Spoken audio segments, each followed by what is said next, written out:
There we go. Hello! How you guys doing? Epic Unknown and Steezy. Welcome, welcome. What do I do? That's a good question. I'm not entirely sure yet. I know like one main thing I wanna try and do today. So that might New York! Thank you so much for the sub, the tier 1 for 2 months. How you doing? We're not doing Commodore stuff today. No. I forgot to turn on my alerts for you guys. So let me I'll replay that. There, I'll replay it. I'm doing alright. Can't complain too much. There he goes. You can hear it this time now.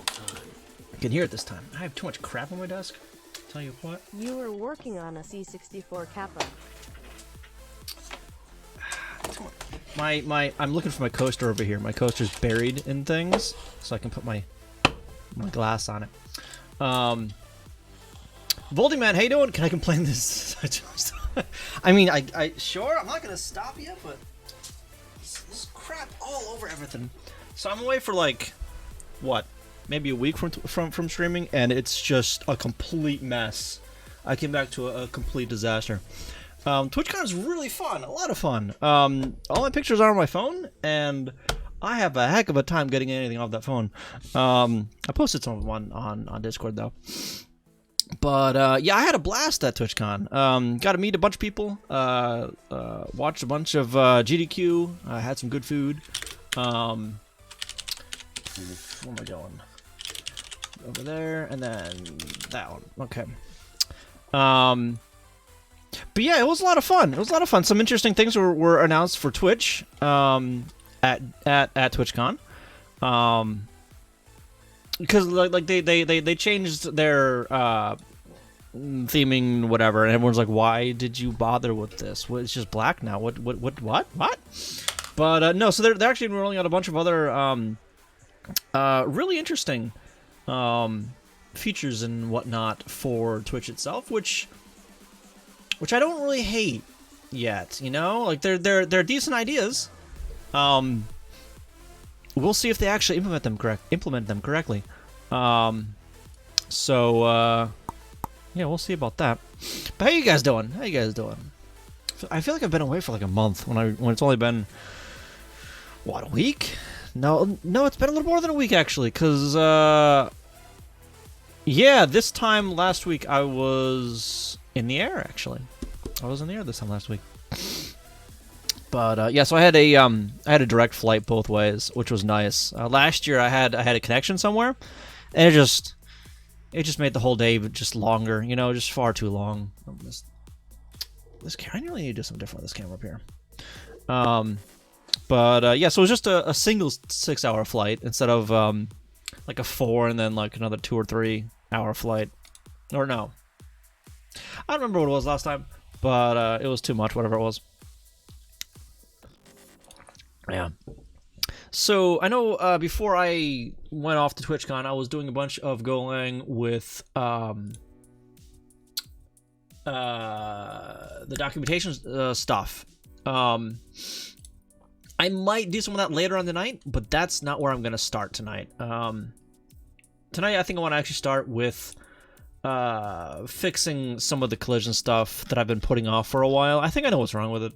I haven't really looked at it too in depth, but yeah, we're gonna start there, I think. Yeah, the static doc generator. Deprecanon, how you doing? Did I say hi to you yet? I don't remember if I did.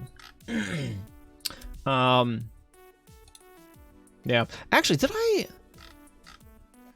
do this? I might have done this on stream the other day, where I made that graph.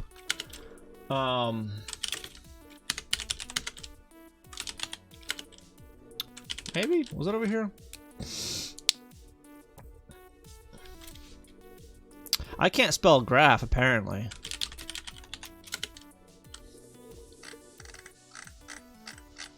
Yeah, so it was this. Yeah,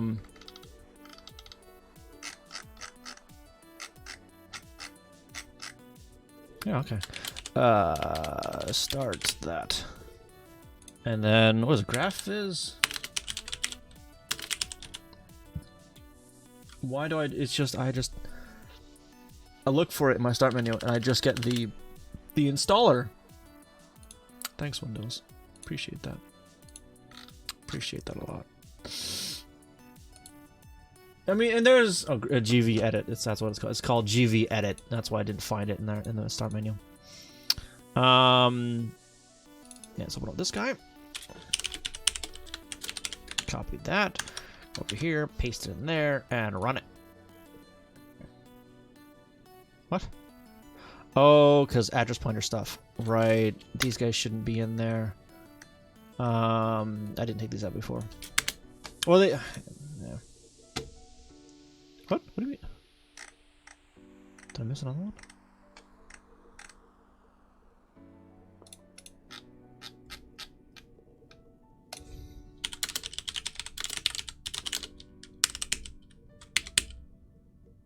There was 3 of them. Got it.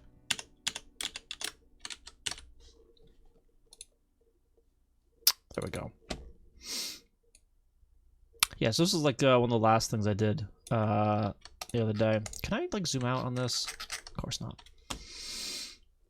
I started watching a series of videos about building a 6502 in an FPGA. Oh, really? With the only intention to play Zork. Nice, nice, nice. Yes, this is like a big graph for the call structure of everything, right? Of all the assembly. I think I want to do. I think I actually want to grab everything starting from frame game tonight, so I can organize. Well, not really organize, but like get a good idea of some things. So let's actually start with that. So ASM docs. How does this work again? Missing. Yeah, I know I'm missing a profile. I don't remember the. It's just I. Okay. I code ness breakout game.asm.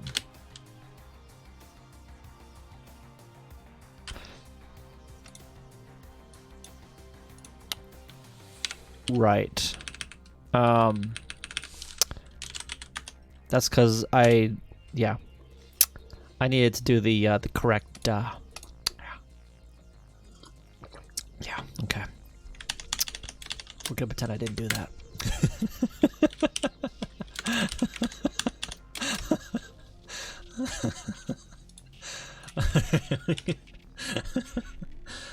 What do you mean? Oh, because the freaking this crap address pointer 0. We're gonna put these guys in quotes actually. That's the only one. Okay.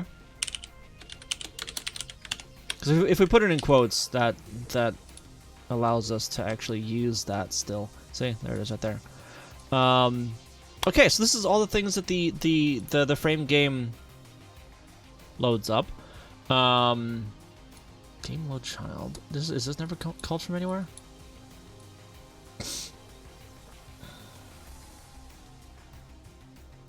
Oh no, those are the action things that are called from address pointer 0, aren't they? You know what? Let's go ahead and add those in manually. This in here. Game action. Cam Pie. Thank you for the 2 months. Really appreciate that. How you doing?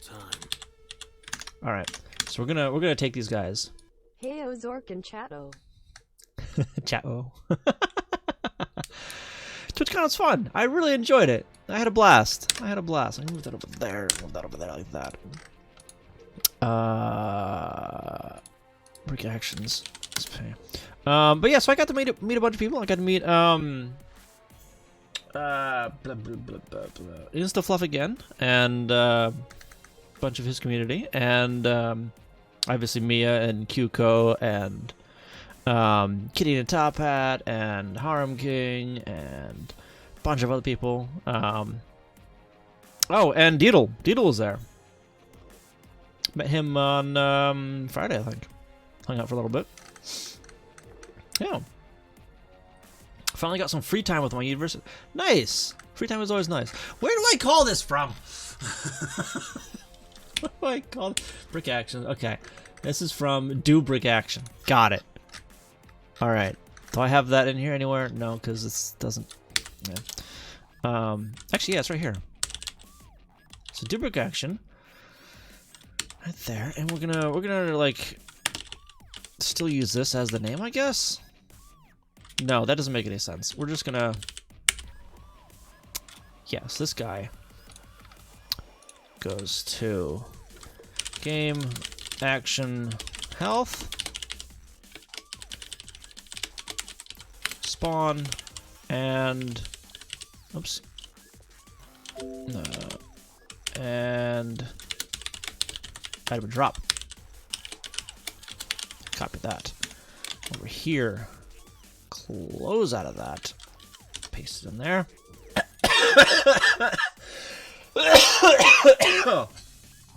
Alright.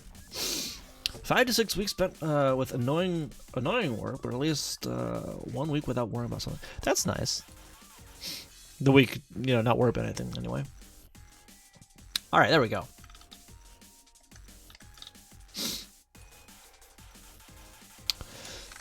That, I think, looks a little bit better. Alright, because now we've got the action stuff in here. The Do Brick Action goes to those things. Return to main, draw away background. That's also from a knit. You can't see that over there. It's way over there. Actually, can I do like this? Actually, no. I can. Can I save this? I have a file, graph phone. Yeah. Okay. Save. Minimize. Minimize. Where did it put it? It didn't put it there.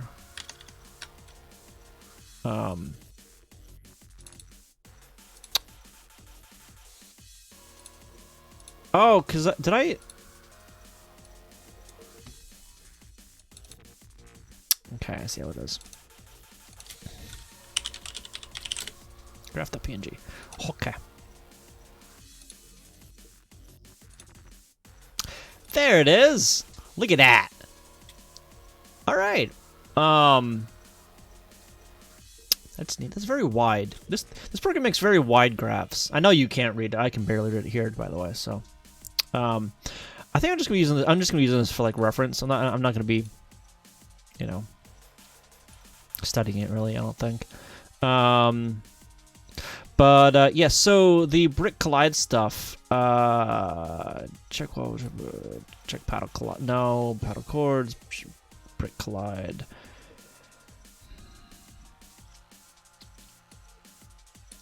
This one, the checkpoint collide or the point to tile, I think, is actually broken. That's these two right here. Halfway through the interpreter, oh, really? Wow. Everything nice. I didn't get that far. I need to like open that book up again and continue on with all that stuff because it's really fascinating, and I'm probably going to be using a bunch of that stuff soon. Like for the interpreter stuff, because I mean it goes into like parsing, lexing, and getting a AST and all that kind of stuff. Stuff that I do actually really want to learn, but I don't know. I just haven't gotten around to it yet. There's so many things that I need to do, that I want to do. You know, like I want to have start read through this, or do a project with this, or I want to go do this thing over here, and then I just like lie awake in bed going through like Twitch or Reddit or something like that. Zoning, how you doing? Welcome. Yes, it is. It is very similar, which is why I want to go through it, so I don't just spin my wheels doing something just wrong, you know, which will happen, I'm sure. But which is another reason why I'm not going through the at least I'm not starting with anyway the documentation thing tonight. Yeah, but we'll see. And we're gonna move that over there, and then we're going to close out of that because I don't need that anymore. No save. Hear that, and we are going to checkpoint collide. Okay, now this one is the one right here. Wait, it does. It does check both of them. I wonder if it checks them both correctly. I'm gonna point to start a roll. Multiple 12. That's wrong, isn't it? Because aren't the rows well, the RTSs. What are the dimensions of my board again? I don't even remember. It's been so long since I've like. It feels like it's been so long since I've done anything with this. I don't remember like any of the dimensions or anything like that. Okay, it is 12. All right, and the other one is 24. So the multiply by 12 is correct there. No pointers in a row. Okay. All right. Point to tile.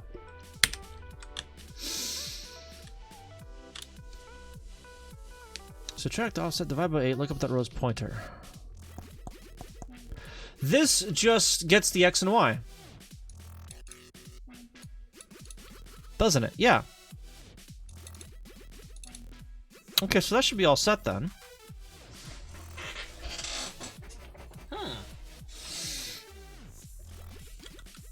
Was it the Dubrick collide that...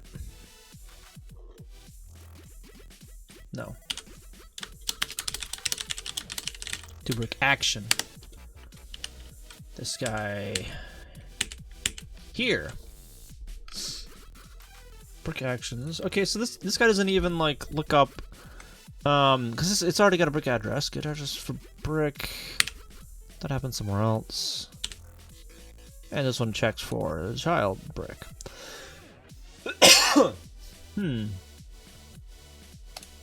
Alright, well let's have a look at status here, because I know there's a bunch of things changed. Like the waves, I guess. I don't remember changing those, but...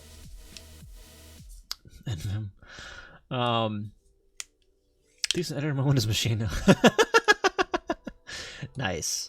Nice, nice. I like the choice. It's a nice choice. Alright, so I've changed a bunch of crap. I don't remember what like any of this is. So we're actually gonna... We're gonna use a GUI for this instead this time.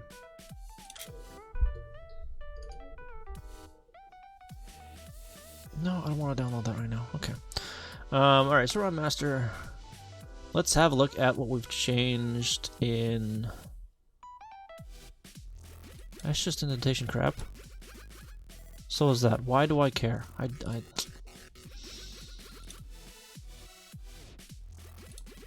ignore that for now. Oh, he is loving Vim. Mouse, how you doing? Welcome. An idea for using Vim palettes for background and bricks.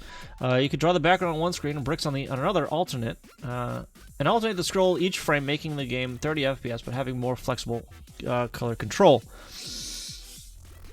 I mean... Maybe? I don't know. There was some, what's it? Well, I wouldn't make it like, I wouldn't have the frame rate for it. However you pronounce half of the frame rate for that. I'd still keep it at 60 or whatever. Yeah, that'd be like a form of dithering, kind of? Kinda, sorta? I don't know. I don't think it would work too well, though. Yeah, it probably wouldn't work too well. Because, mainly because of the boundaries for everything, you know? The boundaries for the colors with the attribute table. Because the bricks don't line up to the attribute table. They line up horizontally, but not vertically. The config file? What config file? For Vim? You just like open up Vim. E tilde slash vimrc, I think it is. Nope.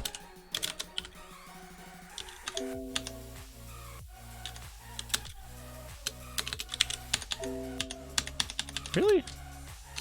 Is it .vimrc? It's .vimrc on Windows. Alright, I didn't think it was .vimrc. Yeah, it's named something... I thought it was named something stupid on Windows, but apparently it's just the .vimrc. Or the .gvimrc. I don't know if NeoVim uses this or not. I would assume it uses the .vimrc. That's what I would assume.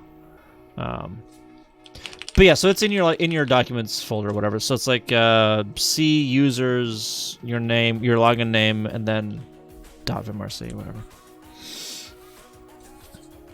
Yeah, like I remember seeing the underscore vimrc somewhere. I might even have. Yeah, I have an underscore vim info. Oh.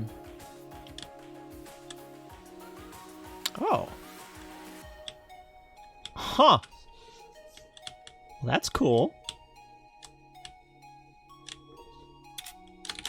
Neat. Emacs better. Q Explorer, how you doing? Or Explorer, how you doing? Welcome. Could it be because of the possibly? I don't know. I'm using just vanilla gvim. NeoVim uses an init.rc in the config folder and really? What? So look at that. Probably in this same documents folder. Well, not the my document. It's just your users folder in Windows. I would assume it's rooted there because that's where the tilde goes on Windows. Well, I mean, if you're using Unixy things.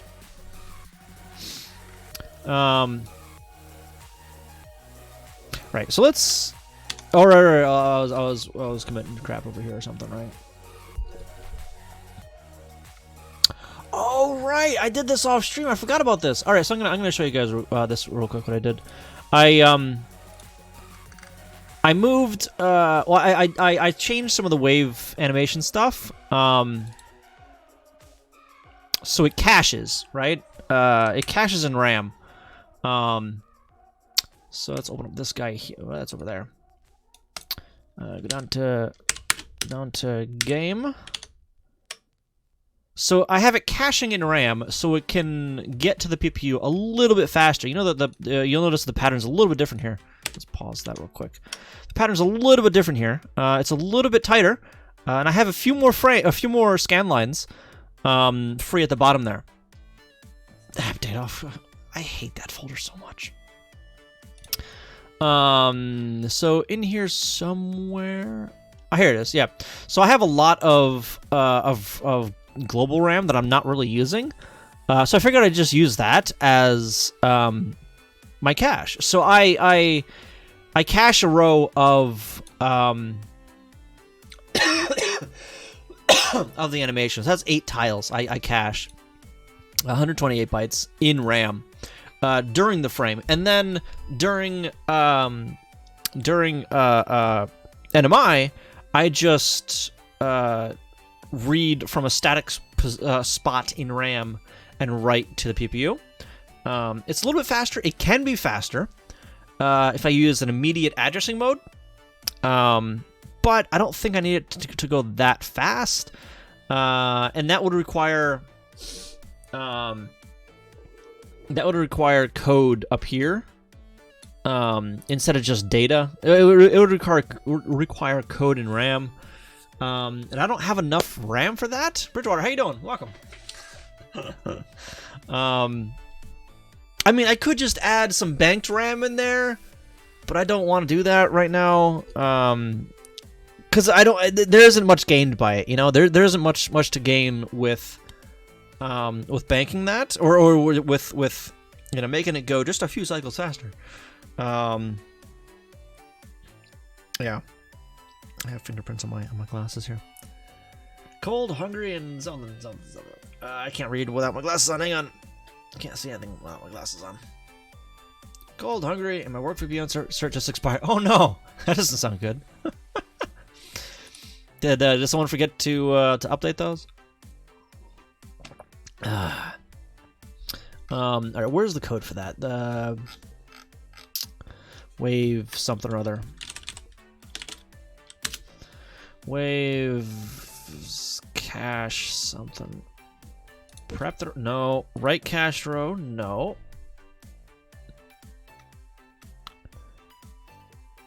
Maybe.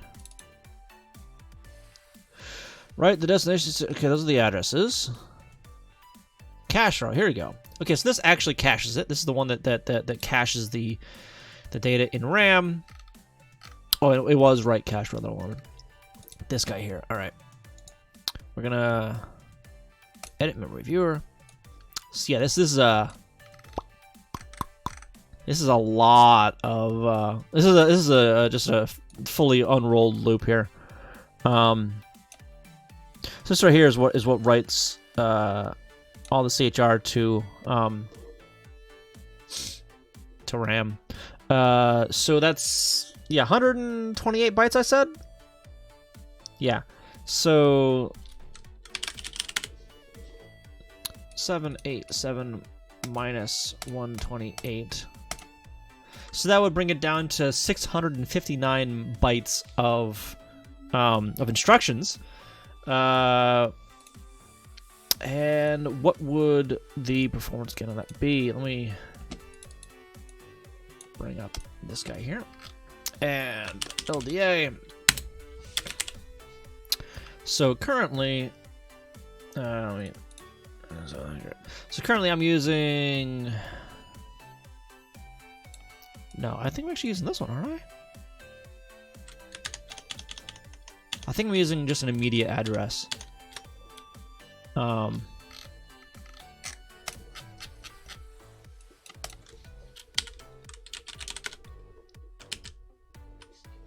Cache row, right cache row.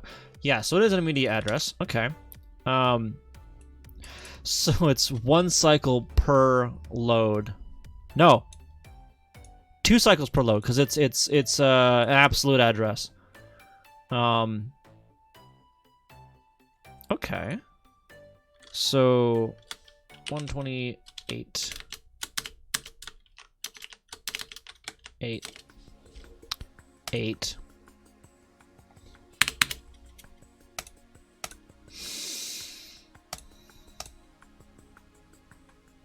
So that's 256 cycles fewer? I don't know. It might be worth it. That's like what, a scan line? Yeah. So that's that. I think that falls into the category of like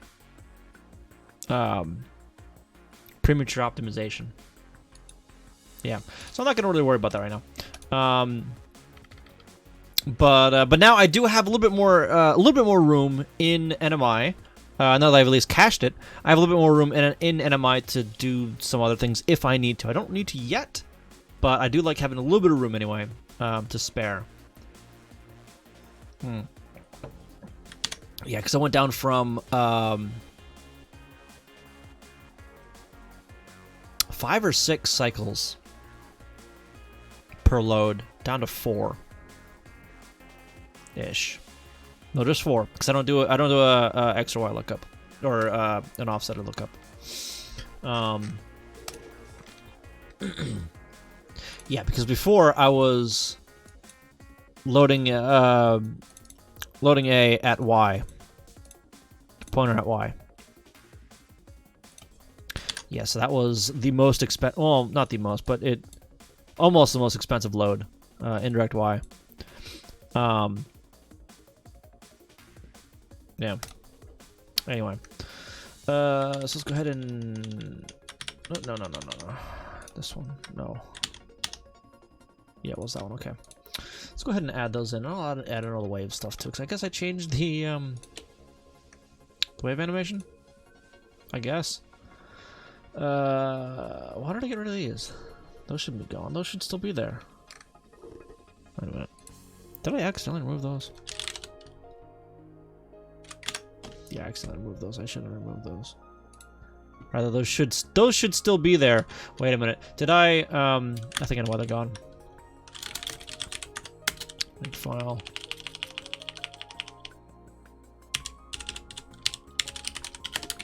That's why they're gone.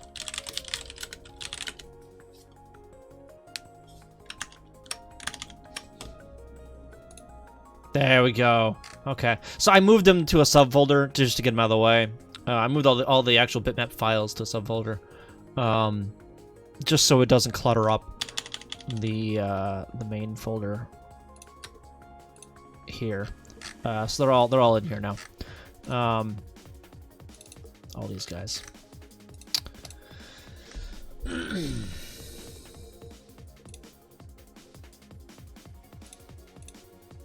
All right, and this guy. So just before TwitchCon, they changed the logo a little bit for Twitch, the Twitch logo. Not too much, but they removed the negative space in it, and they made it a solid color. So I went ahead and modified that as well on here.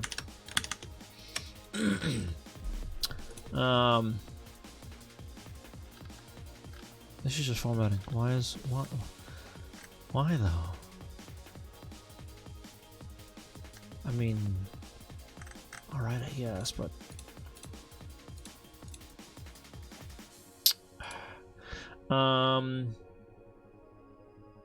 yeah, I'll stage these two. I guess why not?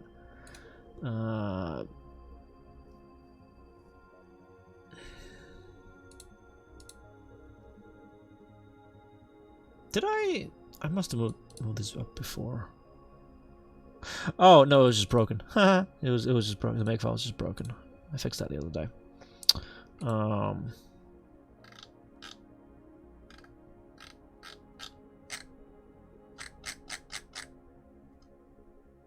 Okay, put that in there. That's all the cached stuff. What is mapped to code? So that's just some why are these removed? Why are those removed? They're down there. I moved them. I moved them to after the big comment. Right. I'll put that in there in a second here. Okay. So this is gonna be update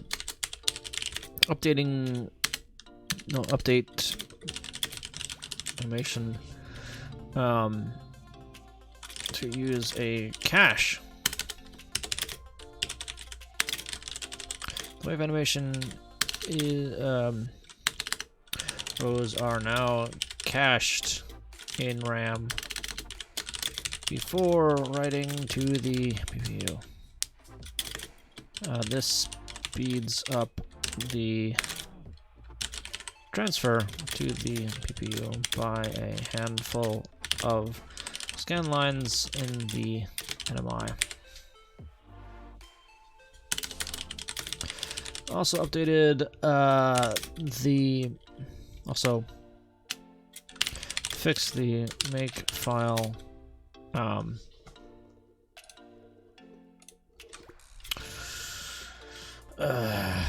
make files BMP targets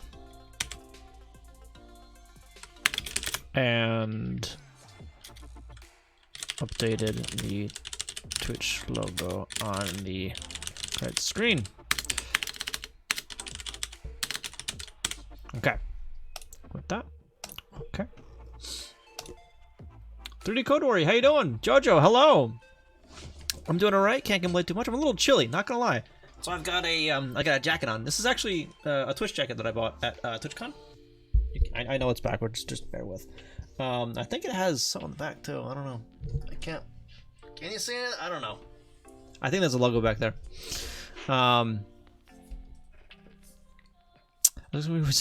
Oh, so yeah. So they changed the Twitch logo just before TwitchCon a little bit. So I tweaked it the other day off stream. German Chris, how you doing? Welcome, welcome. I guess you made it back home safely. Back home to Germany.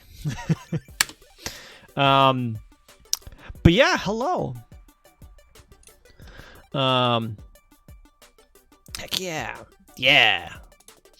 Making home nice. Making home safe is good. Useless pony. Hello. How you doing? Welcome, welcome. All right. So this is just like a bunch of like formatting crap, I guess. I guess. I guess I ran go format commit. A bunch. All the bunches.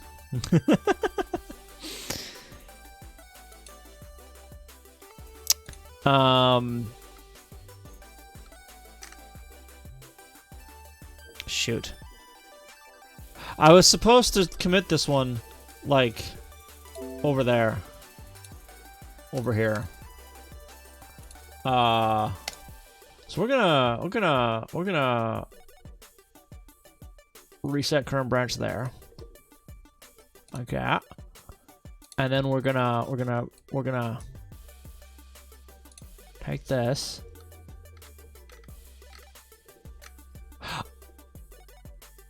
Oh, no wonder I couldn't find anything, because I changed it. I didn't commit it, but I changed it. What is this in?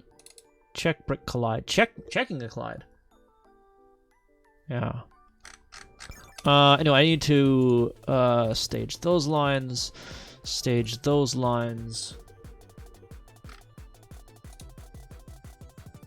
Amend. Yeah. Okay, so that's the wave animation stuff. Wait. Yeah. And then this one, and this one.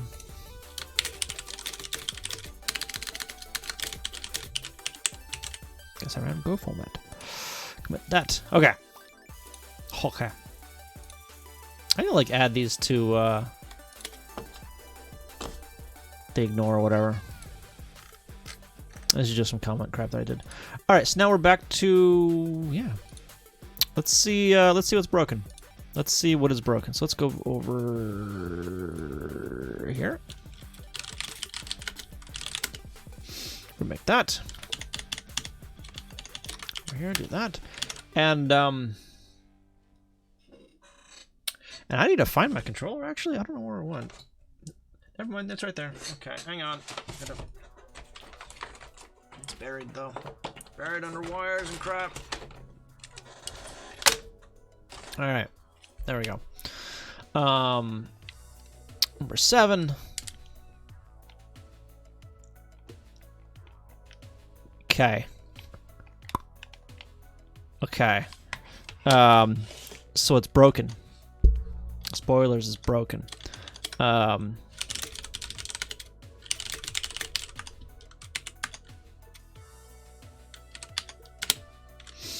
This is in check brick collide. All right, so this is just wrong apparently. So we're gonna. I commented out everything. That's why I just commented it all out.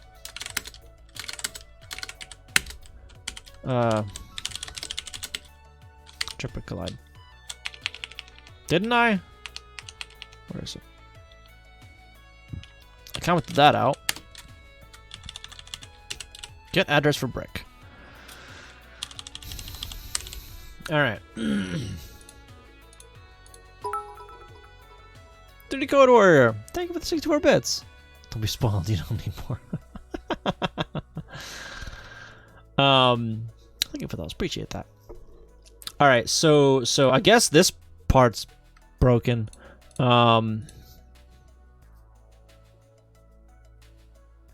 There's a brick but do not collide, no vert collide. Wait.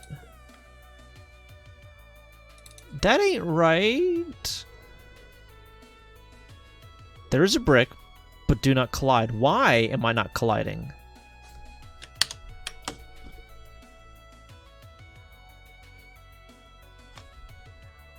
That...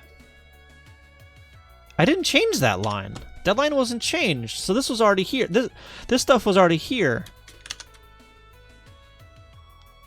Wasn't it? No, hang on.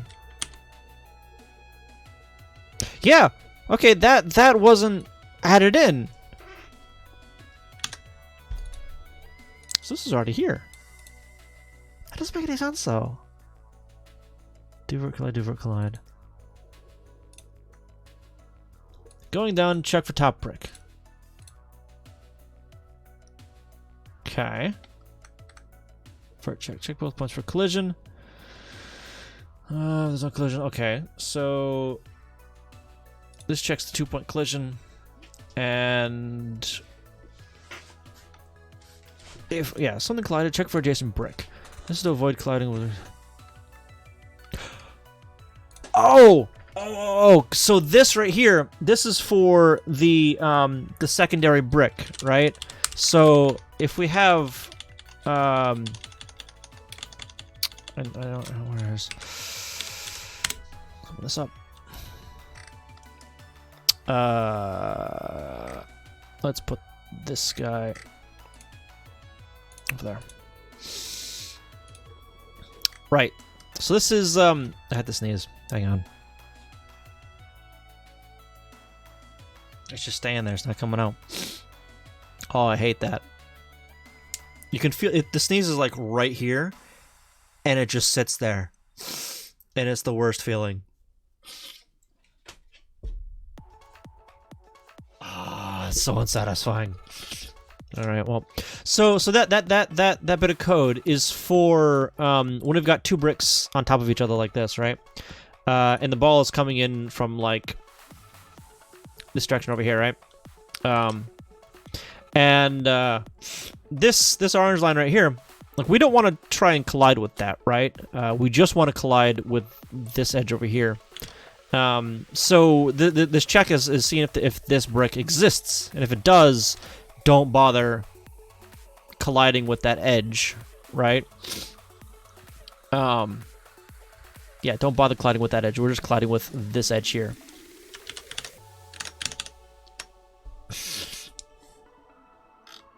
At least that's what that should be. You know, that where did it go? Oh, I removed it, right. That's what that should be.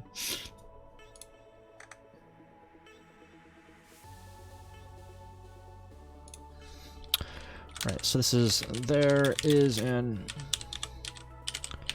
is that how you spell adjacent? Maybe. Brick, do not collide with that brick.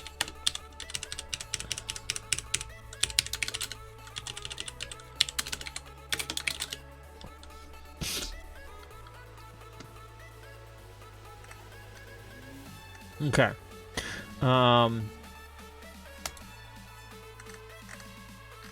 So let's drop a breakpoint on some of that collision code. Check brick collide.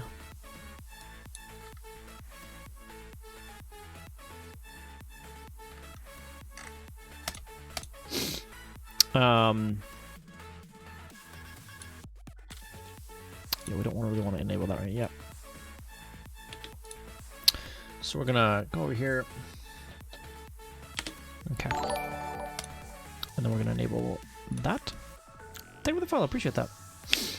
RC and .vim files have different commenting symbols.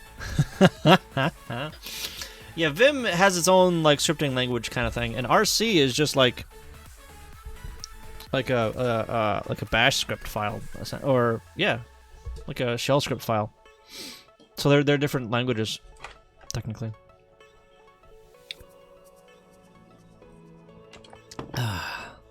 Alright, I don't know what any of these are, so I'm gonna get rid of them. These breakpoints. Brick row, index stuff, that's whatever.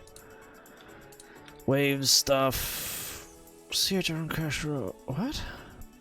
CHR and cache row. Yeah, no, I don't want that.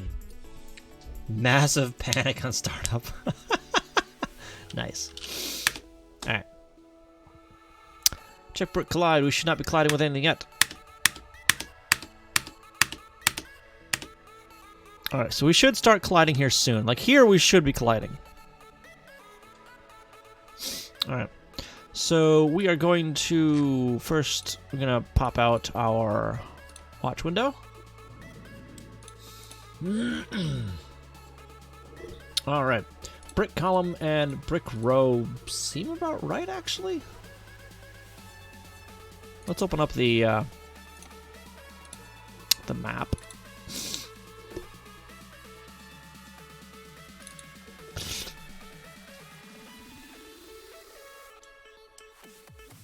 Right, so this is the board we're working on.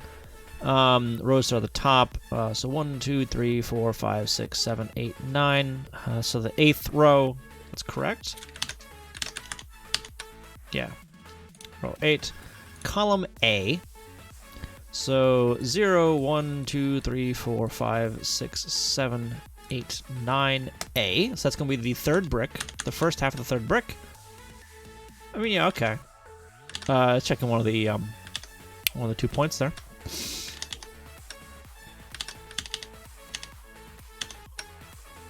Okay. Or it was before. It's okay. We're gonna see what is on here. Point point A6F. Which one was point A again? I forget. X subtract. So point A is going to be the left. Point B is going to be the right. Yeah, it was broken again. Froatsy, the giant, how you doing? It's the most seductive business card on Twitch. How you doing? Thank you for that. I think you got home all right. Welcome, welcome. I actually had that painting commissioned on Twitch. It was kind of like a last minute thing to put it on my card. The artist was actually like, you should totally put that in your card because people will be like, wait, what is this? It'll stick out. And she was right. So, I mean, you know. Yeah, when I handed that out a bunch at TwitchCon, people were surprised by it, which was, I think, a good reaction. I gave it to one guy that was at a booth. I forget what the game was. Shoot, I have the business card in the other room. But so I give him my business card first because he had Clack Hamster. How you doing? Yeah, it's the same painting. It's the same picture. There, if you can see that. Kind of. My lights are all scuffed, but yeah. Yeah, so the booth was for a Switch game, I think it was a Switch game, but they had like a prequel to their game on the Sega Genesis, like an actual Sega Genesis. So I told him like what I'd do on Twitch here, making games on the NES. So that kind of thing like really interested me, right? So I go to give him my business card and I give it to him like this, right? I give it to him, you know, this side up. And he's like, "Wow, now I feel like I can't beat that. I can't give you my card now because I can't beat that." Like, you win, sir. I thought it was funny. I did get his card. So you know. But yeah, so that picture's got a little bit of a story behind it, actually. Last year sometime, last summer I think it was, it became known that this one artist, Sleepy Mia on Twitch, really liked Domino's pizza, and I prefer Pizza Hut, right? So it was a bit of a running gag for a little while, and someone suggested this as like, I don't know, a joke print or whatever, during one of her streams, and at that point I'm like, you know what, I kind of want to like go to the next level with this troll and actually pay money for a print. So I paid like $150 for a print of this. And the timing worked out like just perfectly, because a few days after I received this print in the mail, my sister was getting married. So I framed the print and gave it to her as a wedding gift. She was so, her reaction was priceless. she was so confused because she travels a lot, right? And takes a bunch of pictures when she travels. So she knew it was a picture frame when she was opening it. She opened the back end up first. So she thought that like I went and got one of her pictures from like the Grand Canyon or whatever and blew it up and framed it or whatnot. So that's what she thinks it is until she turns it over, and then just her look of bewilderment and confusion. He's like, "What is this? What is this? What?" It was fantastic. It was fantastic. But yeah, so that's the story behind that. Yeah, then like last minute for my business cards, I couldn't figure out what to put on the other side of it because I had you know, something kind of like this. Yeah, it's backwards, but whatever. And I didn't know what to put on the other side of it. And the artist, Mia, goes, well, "Why don't you just put that print on the other side of it?" I'm like, "Oh, that's actually a good idea." So I did. I have too many of these things now. I need to get better at handing them out, honestly, at things like TwitchCon. I also need to get to more conventions too. Yeah. By the way, if you guys know of any conventions I should get to, let me know. Let me know. I'll see if they're in my budget to get to. Preferably on the East Coast. Preferably on the East Coast, because I could potentially drive to those instead of taking a plane or whatever. Alright, so we got point A, and let's get point B in there. Alright, so we got point A and point B. I don't have those anywhere here. Okay, so do I need those? I don't really know. I don't know if I need those. Point A, X, and then point B, X. Or, no, let's A, Y, point B, X. That's an invalid expression. And point B, Y. Okay. Alright, then we're going to check the direction. The ball's going up, so we're going to go to the going up. Then we'll get the ball Y stuff, so that's 63. Okay, and then we're going to jump into the check 2-point collision. I jumped over it accidentally. Alright. But we do have a collision. Right here, the 88.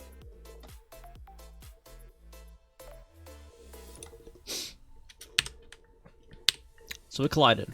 Check for the adjacent brick. There is no vertical adjacent brick. There is, however, a horizontal. But this is all vertical stuff. Horizontal's down here. So this check should come up blank. It shouldn't come up with another brick. Probably will though. Alright, so load that up and mask off the top bit. So we just get 8, which is the what's it? The row, I think. Right? Yes, the row. Alright, load up the collision column return. Put that in Y. Yeah, so okay, so we got 8 and A, which are, well, these two.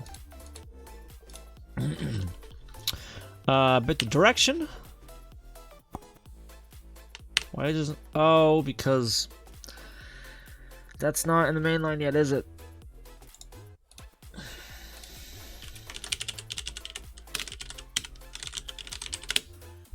I put in a patch for this, or no? I don't think I put in a patch for this yet. No,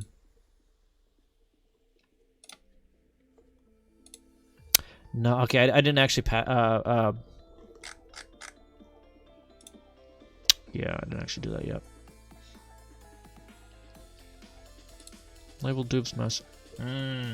So there's a bug where if you have auto create jump labels turned on, and you have a comment to an auto to a place that would auto generate a comment or a label, it won't generate the label because it already exists. The comments count as labels, kind of, right? They're the same object. And I had a patch that actually fixed that. That actually still added the label if it needed to, if there was a comment. Just installed GVim since there's no graphical interface with NeoVim or NVim. Just noticed the GVim Easy shortcut, which starts Vim in insert mode. Really? Akamaffin, how you doing? Listen here, yo. Listen here, yo. But welcome. How you doing? All right, so we're going up.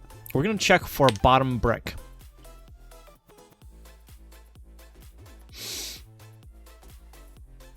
Wait. Hang on. We're gonna step back a little bit. Get direction. Okay, so that was the jump target. Going up, check for bottom brick.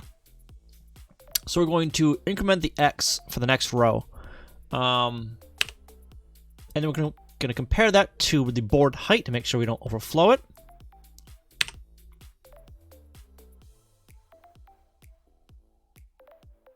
Branch equal. Wait a minute. Is this? I don't think this is right. Because it ain't equal.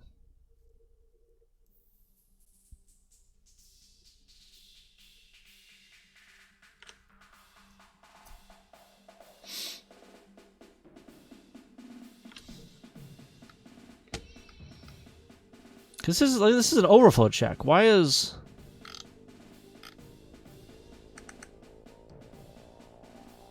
Can I check for bottom brick? Do vert collide. That's down here. Compare X.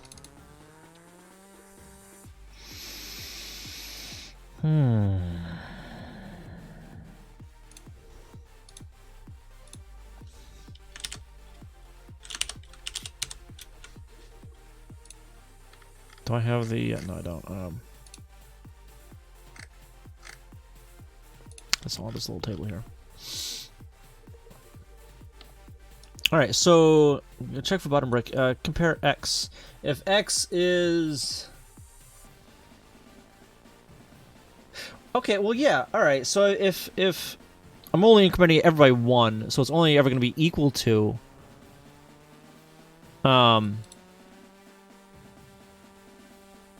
It shouldn't ever be more than. But if carry is set, anyway. BCS. Branch and carry is set. So it's either equal to or greater than. We're just going to do the collision. That shouldn't really matter here, but whatever.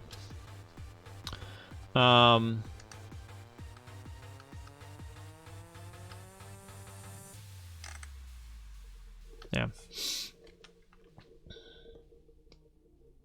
So then this is checking for that other brick. So we're gonna load that up, store that.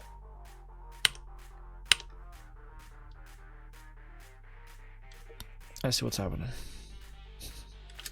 Every time it collides, it looks for an adjacent brick.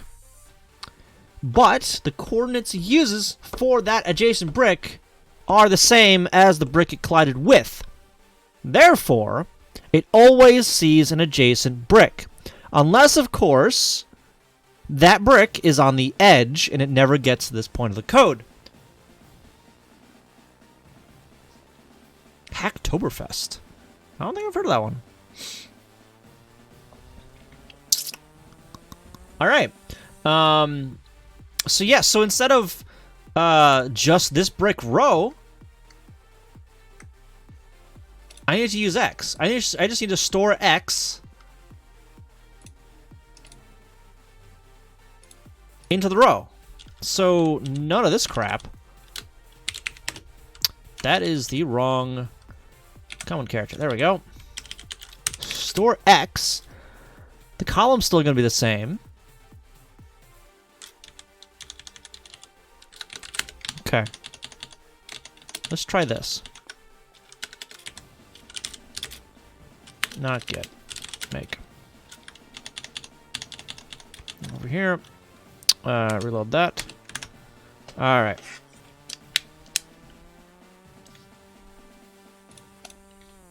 It shouldn't actually matter which map I go to. So that one always worked, right? The bottom rows are always going to work. Come on, can I... There we go. Okay.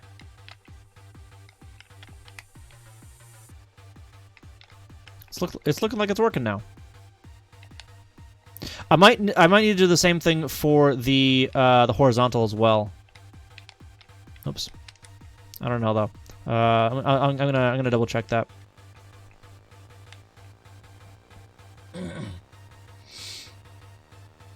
Five GitHub PRs in October to get a free T-shirt. Really? Huh. Wolfthers, how you doing? Haven't seen the new background. Yeah, that was actually like a one stream. I got that working in like a single stream. I was really surprised.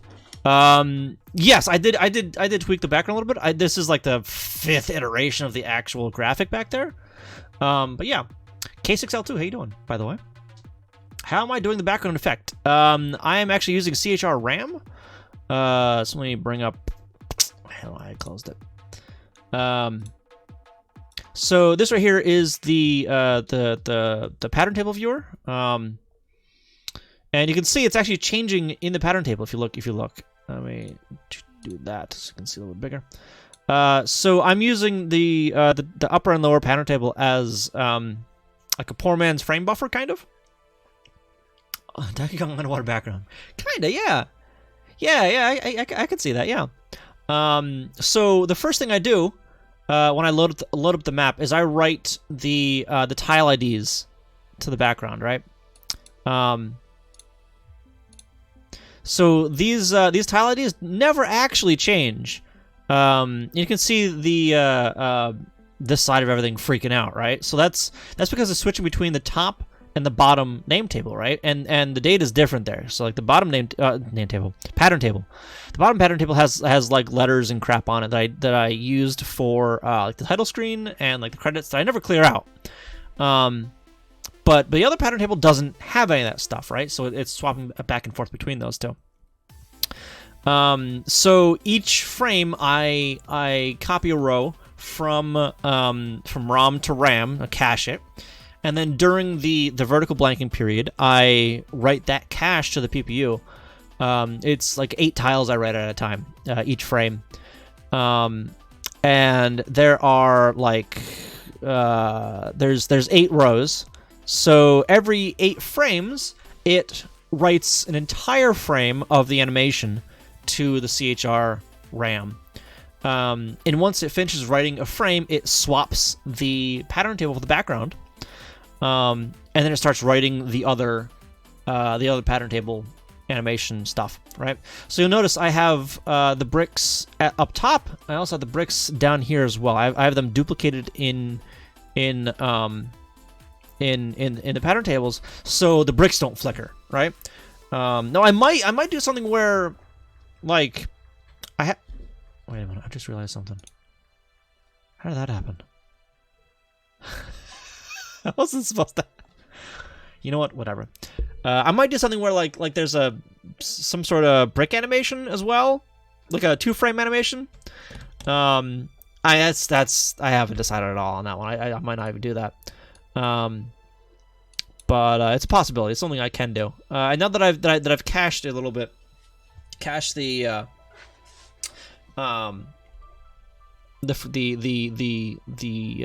tiles for this.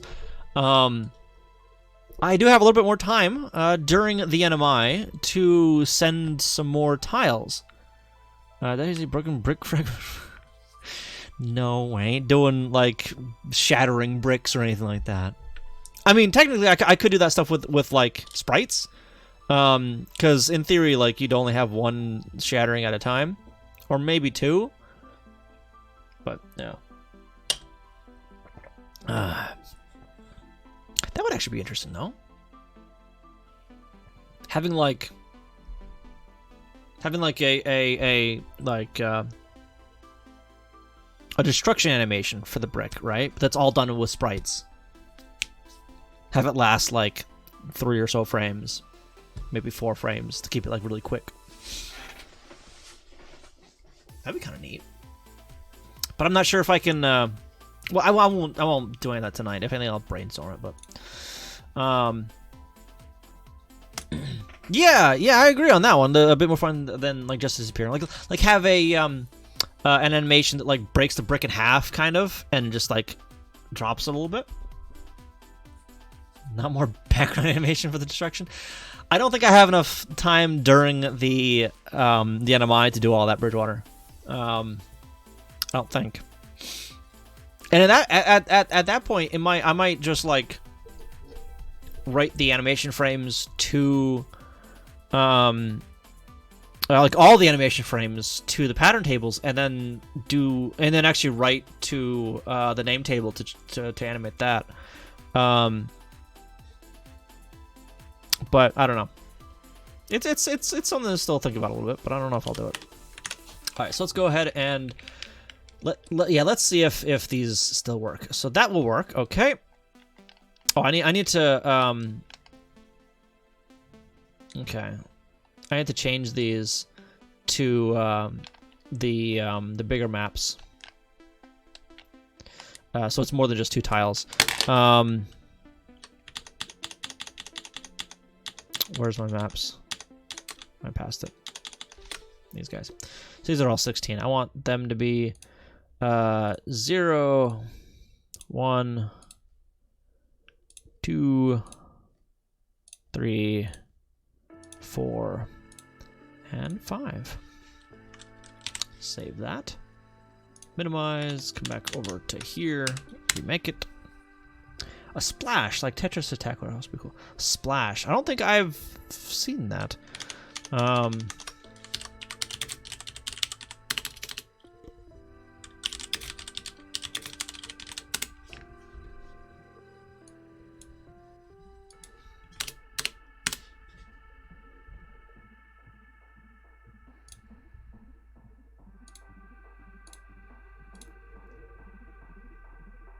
Oh, like that? Like the... Yeah, I see what you're saying. It's kind of like a explosion-y kind of thing. Burst. Yeah.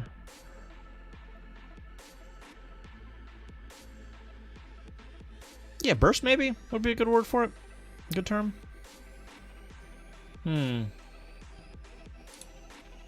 I mean, that would certainly be possible. Yeah, absolutely. Because that would all be done with sprites. Like 4, it looks like 4 sprites. 1, 2, 3, 4. Yeah, like 4 sprites. This is 2 different bricks going. Yeah, because that could certainly be possible. Is there like a... Yeah, it's dot. Pro tip, frame by frame on YouTube is just dot. So you can frame by frame stuff. Don't know if anyone else knew that, but... There's one for reverse too, I forget what that is though. Well, there's actually an animation for when it hits the bottom there too. You did. Is it comma? Yeah. Yeah, it's comma. Okay.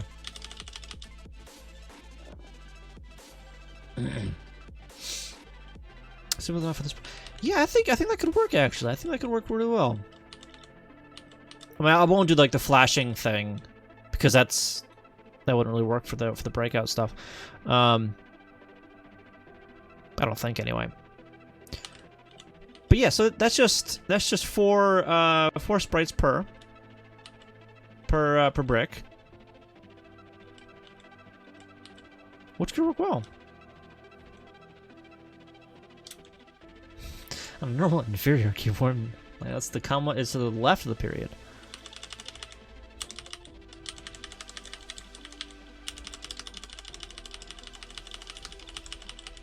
Huh. Really?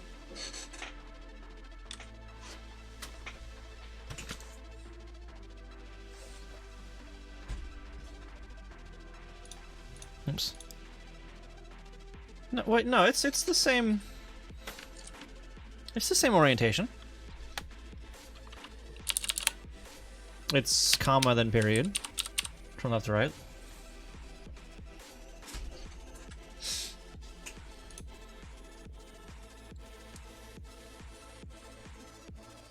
Is it? On normal keyboard layouts, the comma is to the left. Yeah, it's still the left on this as well. I don't know what you're getting at. I'm not sure what you're getting at, Jojo. It's the left on, it's still left on both keyboards.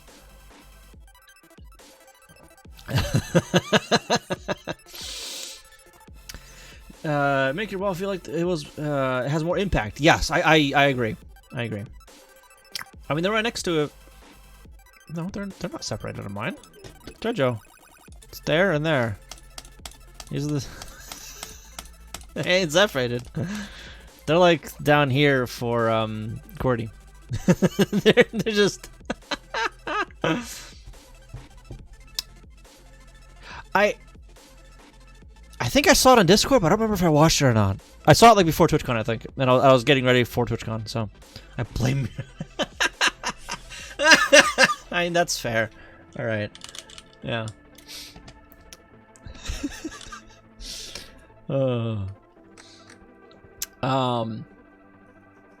Yeah.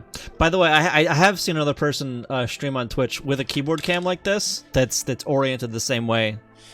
On the screen. By the way, just because I know people have questioned why I have it on the screen like this.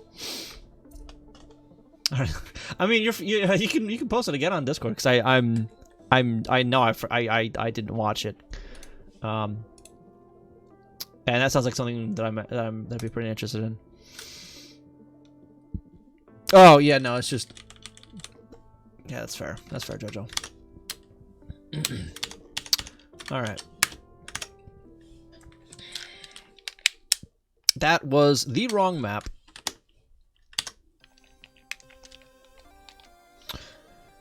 Okay. It's looking good. So I can get to the side of nope. Side of that guy. Nope. What?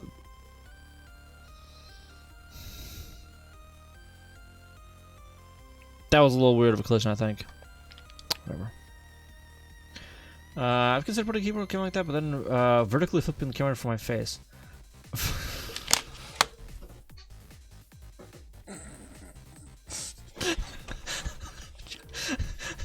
Bridgewater.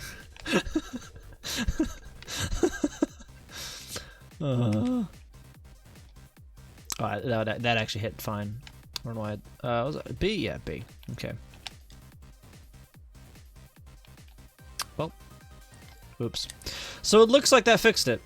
Oh, here we go. This one will work well, I think. There we go. All right. Yeah. So we're good now. We're doing good.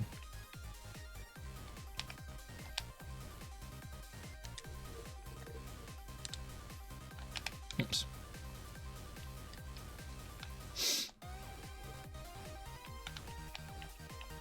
There we go. Okay, so it looks like I fixed it. Because I had a weird... Well, not a weird, but... Yeah, so I had broken the coordinate stuff for the adjacent bricks lookup. Now, I remember changing it for the horizontal. So is horizontals broken? I mean, it looks like it's fixed horizontally.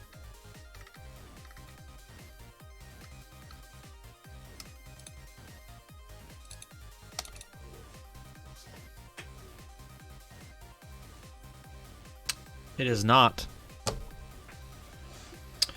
What's the on the top left? On the top left of oh no, so that's actually something that I haven't taken out yet. It's for an anti-gravity boost. I haven't removed the sprite. That's going to be like a per map kind of thing, it's going to be bound to the map instead of globally. I haven't finished putting that in yet.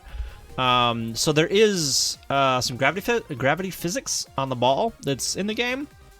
I have it disabled for now, but I'm planning on enabling it on like a per map basis. Yeah, and that boost is so when you hit A, when the gravity is turned on anyway, it boosts your ball up north. At least it should. It doesn't always do that because there's a bug in it if the speed's just right. And that's the count for how many you have. So if I just drop out of there real quick and go over to here, what was it?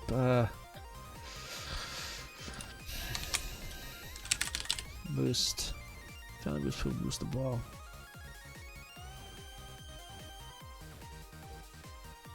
Constant. Boost pool. Oh, okay. Can I see data? Options show. No. Disassembly show verified data. Okay.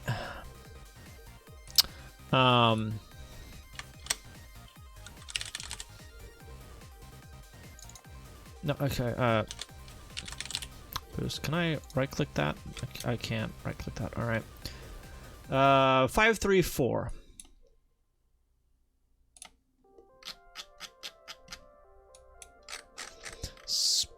Five, 3, 4. Here we go.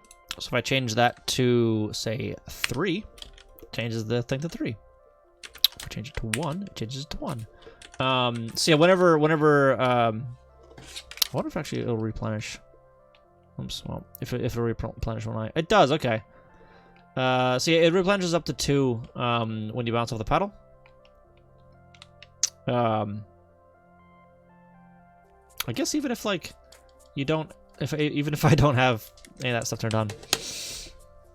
Nah, that's right, Clack Hamster. Although talks about gravity, I'm curious as to how Mario Galaxy side scroller will work with Breakout. How a Mario Galaxy side. What, I don't know. I'd like I'm not really sure how the gravity in Mario Galaxy works all that well, because I haven't played the game. I don't have the game. I think I might have played it like once or twice, but I don't have it. Levels of different gravity zones. Yeah. Or do you mean like taking that gravity model and putting it into Breakout? That'd be that would be difficult. Because with this, well, with the gravity that I have here implemented, it's just gravity pulling you down. That's all it is. It increases your speed down, right? So if you're going up, it subtracts your speed. If you're going down, it adds to it. But if I were to have like a point of like attraction in the level somewhere on the screen somewhere, right? If I had like a point of attraction over here, that brings in all kinds of geometry and physics and stuff that I do not want to be doing in assembly. I'll be straight with you. I just don't want to be doing that in assembly. Because you gotta you have to do like all kinds of vector math probably. Yeah. So curious how it would play. It would be interesting, I think. Cozy Gaming, how you doing? Welcome. Yeah,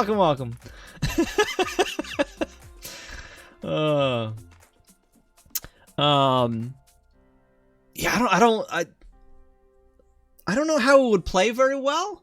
I don't know if it would play very well, honestly. I mean, it might be like an interesting demo type of thing to do. Like a demo of like where you control the point of attraction and its strength, say? Yeah. One of the nerdiest I know. But yeah, maybe I'll try to do that for like a weekend demo or something. But yeah. This is right. Listen here, Jojo. But yeah, so I met Goisy at TwitchCon on the plane right in, actually. On the plane right in. Yeah. And I didn't see him like the entire rest of the con either way. I just saw him on Thursday when I flew in. Which is, I don't know, which is unfortunate, but there was a lot of people at the convention. A lot going on, a lot of walking. My feet are still kind of sore, not gonna lie. And the walking out of the convention reminded me that I need new shoes. The shoes I have are crap. TV controls the paddle and the user as per Pong. A human controls the gravitational force vector. Color remains.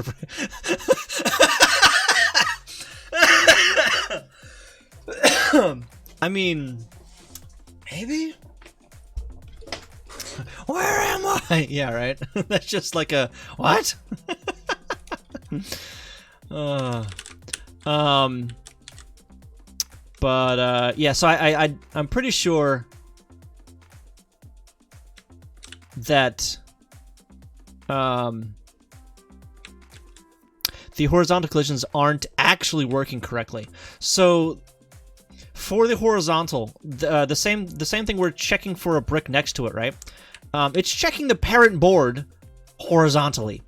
Now on the parent board, there's nothing there, right? There's next to nothing here. There's only a few spots where there's actually some bricks. Or am I not saying anything? So I'm making a breakout game, by the way. So this is let's get to number 2, maybe. No, number 1. So this is all on the Nintendo, right? On the this is an emulator for the Nintendo. So I'm making a breakout game. Entirely in assembly. That's just what this is over here. Yeah, so I'm trying to fix some of my collision stuff that I just keep on breaking. I just keep on breaking all of it. So this is a bit of like a brickception kind of, right? So this is a smaller board than than what I was just on. So this smaller board was entered from a brick on the larger board, and in order to clear that brick on the larger board, I had to clear this entire board. I missed. When you play a game, I know what's happening beyond that. But yeah, so I'm writing this game from scratch in assembly for the Nintendo. This isn't my first game for the system. Let me. This was my third game. This one is my second game. I did this one entirely on stream as well. So if you've ever like not had internet and opened up Chrome or whatever and gotten that little T-Rex running game, that's basically what this is, but on the Nintendo. And it's a simple one, but it works, kind of. I mean, sometimes when you pause at weird locations, like the background keeps going, it keeps scrolling when it should be scrolling. But yeah, it's all auto-generated and all that. I do actually have music for this. Level quick idea: gravity. The base of the screen is solid and renews the flow of impulse on the ball. The paddle is on an open side. You still get the anti-gravity boost, but they refresh when the ball hits the paddle, not when it has upward momentum renewed. Huh. So then, where's the fail condition for that? Where's the condition to lose a life? Or an open side? Yeah. Oh, do you mean like removing the two walls and having a bottom wall? So you have to like keep it within the horizontal bounds? The ball gets past on it.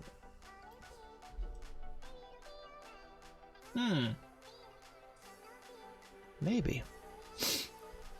Something kind of sells these, yeah. What was I saying? But yeah, so this is the second game I wrote. Looks like it's rotated. So it's like, yeah, something like that. How do I repeat a change for selected lines of him? What, you mean like something like that? That's with a block selection and then an insertion on the block. So I'm doing Control V for visual block. You can do like whatever rectangle, square shape you want. But if I just do 1 and then do Shift I, I'm in insert mode and I can type something in. And then once I go back to normal mode, it does that on all the lines.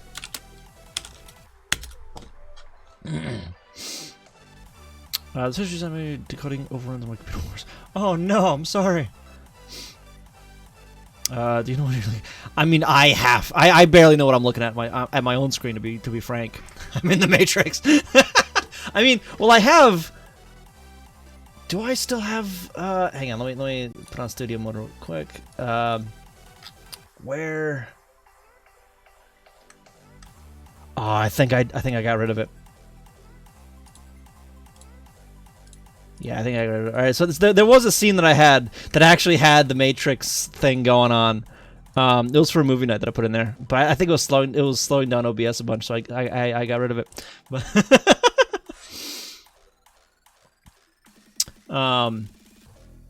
no, repeats action of him if you know. No, you need that. Oh, that's just a dot. Like if you want to, you know. So I'm hitting Shift O to insert a row. Hello.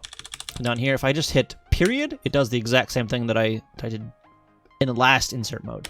In last insert. I tried to study ASM Pro for the Amiga when I was 6, and it traumatized me like checking out the progress. Rule of Thirds, how you doing? I don't think I said hi to you yet, did I? I don't know. What's a line with just a colon? These are anonymous labels, so they are being jumped to from here and from here.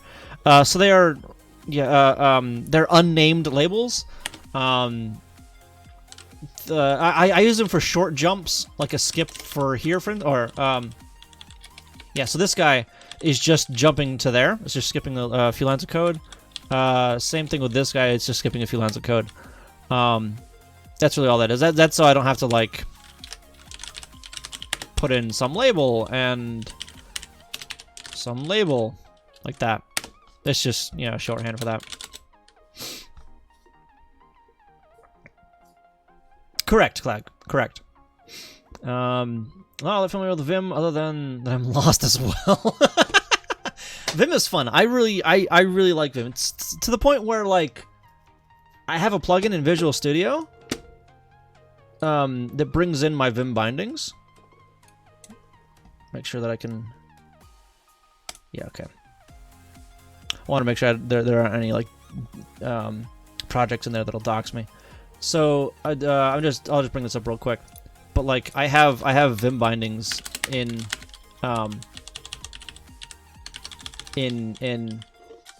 Visual Studio because of course I do. I know I need to. I'll probably do that kind of soon because like I went to go port one of my projects. In fact, I went to go port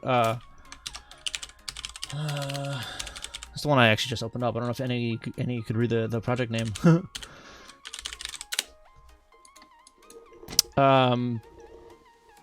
This right here. I went to port this project to C#, and for whatever reason, it just doesn't work. I only tried for like a day so far, only for a few hours.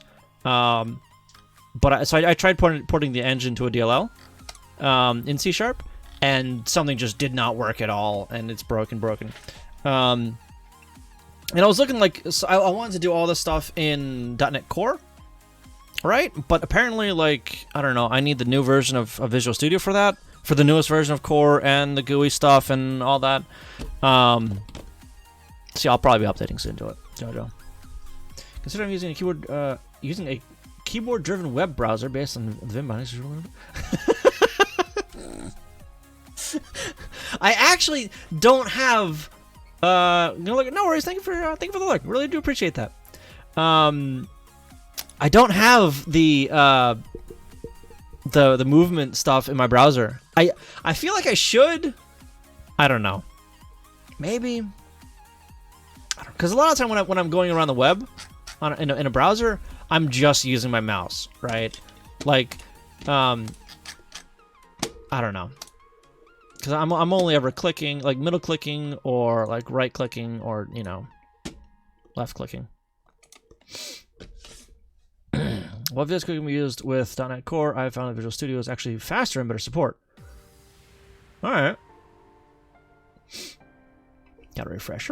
Wait a minute.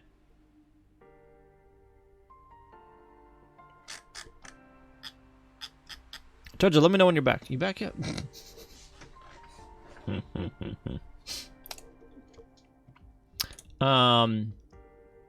Yeah.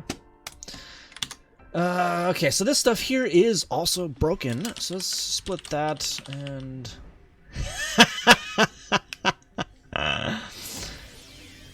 Hacker man. He's the most powerful hacker of all time. Thank you, Jojo, for the 12 months. I am back and I got a screenshot of the change. Welcome back for 12 months. With a tier 3 sub. I really do appreciate that. Yeah, so I just noticed you've actually got the rainbow D-pad. Looks nice.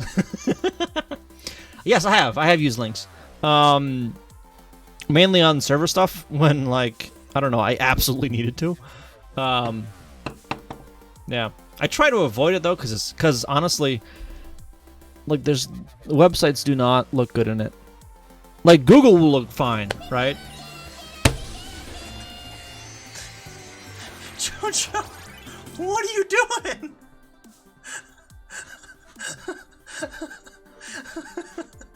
God damn. Jojo, thank you so much for the 20 subs. Holy crap.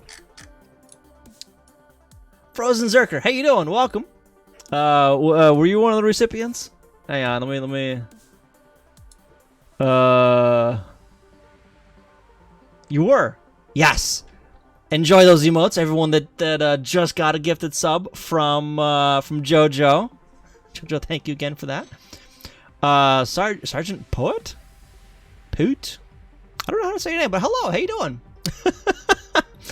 But yeah, thank you for gifting us up to Evolog, Rip Terry Davis, Rip, Mind Rage, Rob, Ghostly Coding, Xpixel, Miha for his 3rd month, No Muscles for his 2nd, Code and System Security, Alisike, Deck Jr., Useless Pony, Goisy Gaming, Mithra, Sergeant Poet. I'm saying like Sergeant Poet. Is that right? I don't know. Maybe. Mithra, how you doing? Welcome. Bahama Jiraya. I like that name. Frozen Zerker, Clack Hamster, and Magnum Drawing. Thank you again for that. For those gift subs, Jojo. I really do appreciate that. Pouet. Oh. Okay. The French side. Okay. Poet sounds fine. All right. Cause that's gonna be the one I'm gonna be able to remember. I'm just warning you now. But how you guys doing? Enjoy your emotes. I'm doing all right. I finally got rested up from TwitchCon. Yeah, I kind of wanted to stream on Tuesday, but I woke up at like 1 p.m. on Tuesday. Nitrixon, thank you for your 5th month with Twitch Prime. I really do appreciate that. How you doing? Welcome. Yeah, so somehow I skipped out on the Conflu. I just didn't get it, which I'm thankful for. Hooray! But yeah, so I'm on the East Coast here, right? I'm a little south of Boston. And TwitchCon was in San Diego on the other side of the continent. Yes, I actually did. I hugged both Mia and Kuko. A hug enough. I don't want to come off as a creep, you know? Like that's not something I want to do, you know? But yeah, so it's like a 3-hour, I think, difference from here to there. So I flew in Thursday night, and then on Friday morning, I woke up hours before I had my alarm set for like 9 a.m. I think.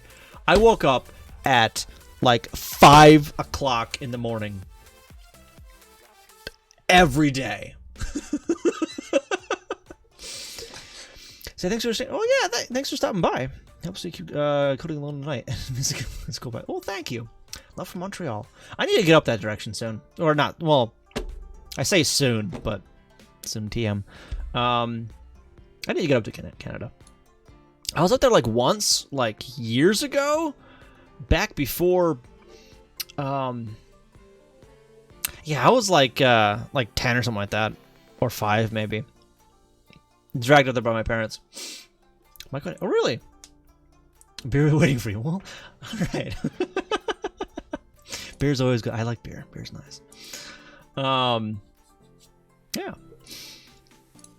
Yeah, in fact, the only thing I actually remember about Canada, not gonna lie, is stepping in a bee's nest.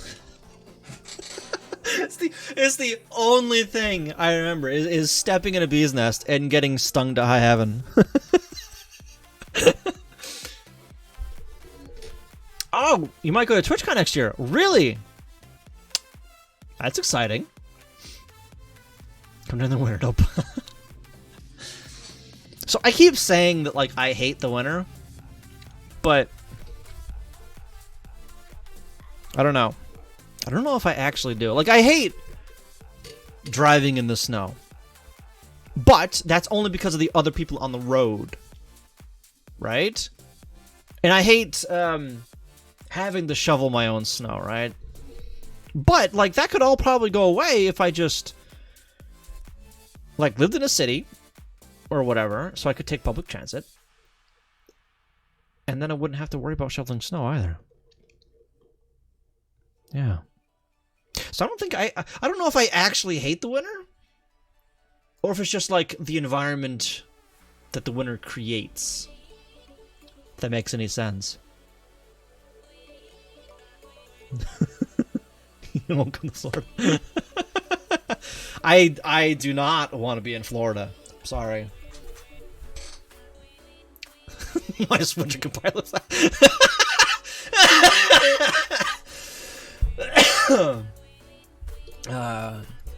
The rain buckets itself. Let's live in the... Yeah, I don't know. So I've grown up in a part of the country that has 4 seasons, right? We had like I grew up in New Jersey, right? So we had a winter, a spring, a summer, and an autumn. Up near Boston, we have a little bit of a winter. We have a summer rather. We still have the summer, spring, fall, winter stuff, right? But like Florida has summer and almost not summer. And it's humid all the time because of course. Or no, isn't it like hurricane season and then summer? Aren't those like the 2 seasons that Florida has? Yeah, and San Diego has like wet season and dry season, or something like that, right? So I don't know if I'd like that at all. I honestly don't know if I'd like that. It's not humid during winter. Probably less humid. There probably is still a little bit of humidity though. And the sun is required to shine in Florida by a law. Yeah, okay. Horned winter horses. And large squirrels with rabbit teeth. There's winter and summer, by which I mean weeks of cool followed by weeks of death. Not humid, yeah, to you, not humid to you. Oh. All right, so was it this one? Oh, right. I remember now. I was copying this here. So what I need is the row needs to be the same. Okay, so the row is going to be the same. Load up collision row ret, and that with nothing. We're going to be loading or storing X into brick row. Because we get the row up here.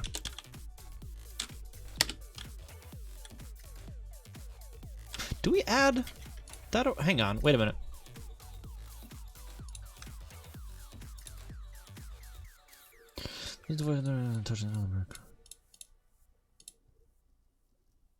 Oh, right. So I did actually increment that over here.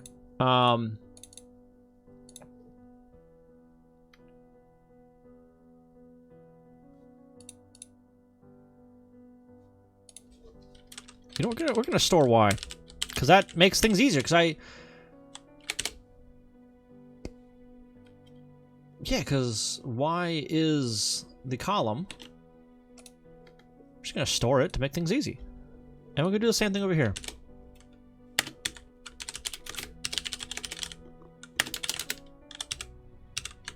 What is that? That is not the correct common character.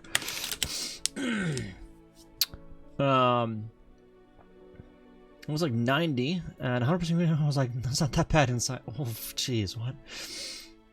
Vim controls for your browser are fun when you have forced the wrong window, focused the wrong window, and typed bad things happen. Sometimes I think the stream needs to go and just chatting with occasional. Listen here, you. I just closed the tab. Oops. Welcome back, Captain Pie, if you're back.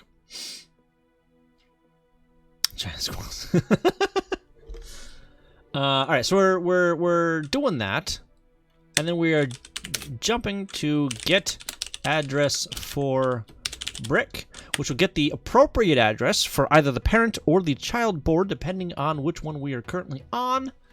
Gonna get rid of that. Then we're gonna load Y to be 0, and load a brick address at Y. Yeah, I'm gonna change this to PCS as well. Right.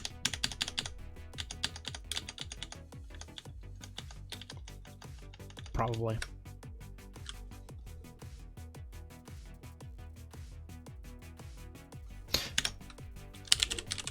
No, I'm gonna change that back because I don't remember which way it was going.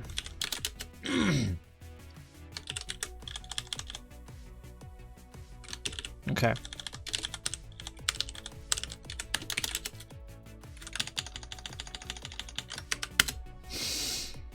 Sorry.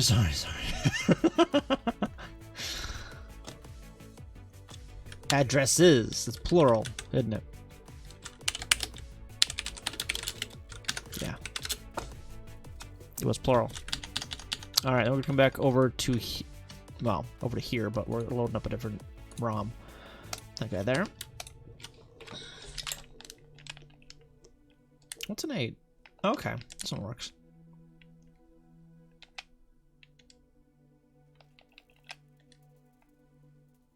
All right. It looks like we're doing fine.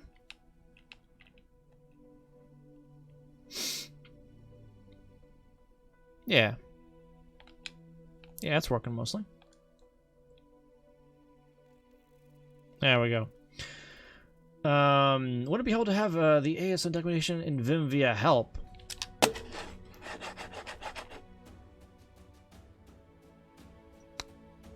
mean, you're not wrong. But, so, the way I have everything set up for that,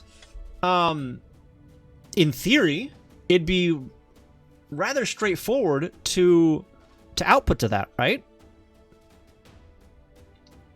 In theory, because it's just an output format. I'm already outputting to two different formats for that. I'm outputting to some HTML stuff using some templates. Like the this is the current output, right? But the Vim help is just like text file stuff, isn't it?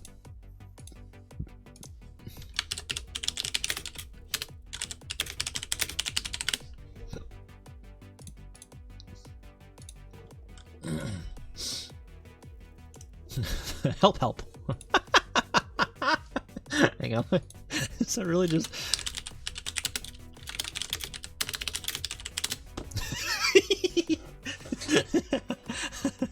That makes me laugh. But yeah, having one of these might work. Might be interesting.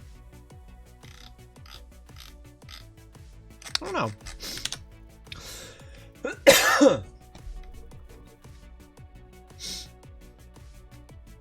Help subject. I don't know. You know what this would probably be better for, though? This documentation. This documentation right here. Sharkbait, how you doing? Hi, I see you're making a game, and so am I. It's about a wizard and a bowl of pasta. That sounds interesting. Welcome. How you doing? Just out of curiosity, what platform did you game for? Is it like mobile or like Unity or something like that? Yeah, I might actually end up doing that like off stream. Unity, nice. Actually meant okay, all right, yeah. Yeah, because that would actually, yeah, that would make a lot more sense, honestly. Yeah. Yeah, because then I could put this in there. Well, you know, not copy paste, but you know what I mean. As well as the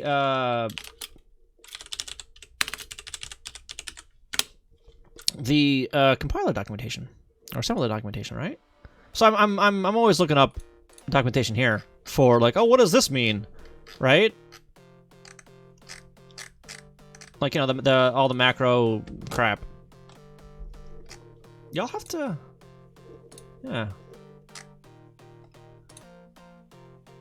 Vim commands, writing Vim help files. There we go. Can I get the, you know, my.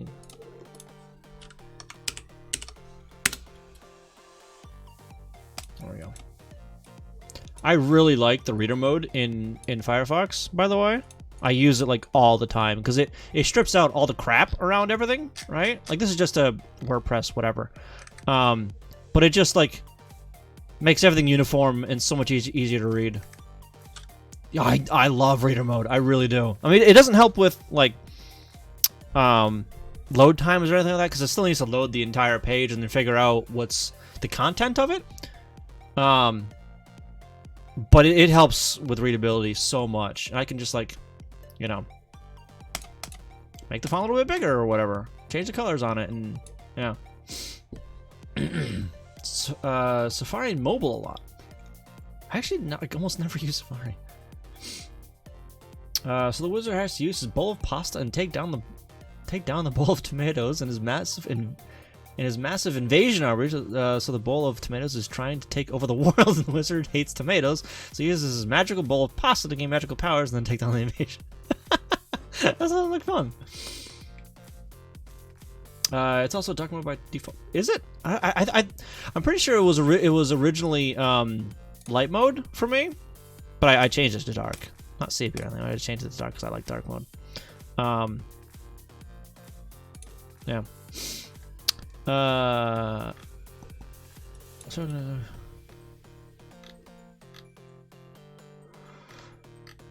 what is this? Isn't even. No, this is Garbo. Generate help files for Vim. Yeah, sure. Let's do this one. Dark mode for the win. I really enjoyed dark mode. I had a plugin. The free trial ran out, and I haven't like forked out over money for it. But there is a plugin that I have somewhere that is dark mode everywhere. Period. So it'll change like color schemes of websites all over the place. It broke some of them, but you can like turn it off for certain sites and whatnot. But yeah.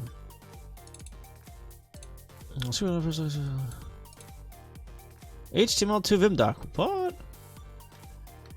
Alright, found this script. I don't want a script.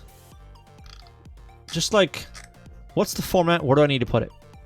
That's really what I need. How to write a gvim help doc like the sex file. Oh, help writing. Alright, so there we go. That's what I needed. Use light mode? What? What? What is this heresy, Jojo? Alright, for the easy use of Vim help files for a plugin should follow the format of the standard Vim help files. Oh, yeah. If you're writing a new help file, it's best to just copy one of the existing files and use it as a template. You know, the first line in help file should have the following format: help file name.txt for Vim whatever the version. Last change there. Why does that keep changing like that? I don't like that.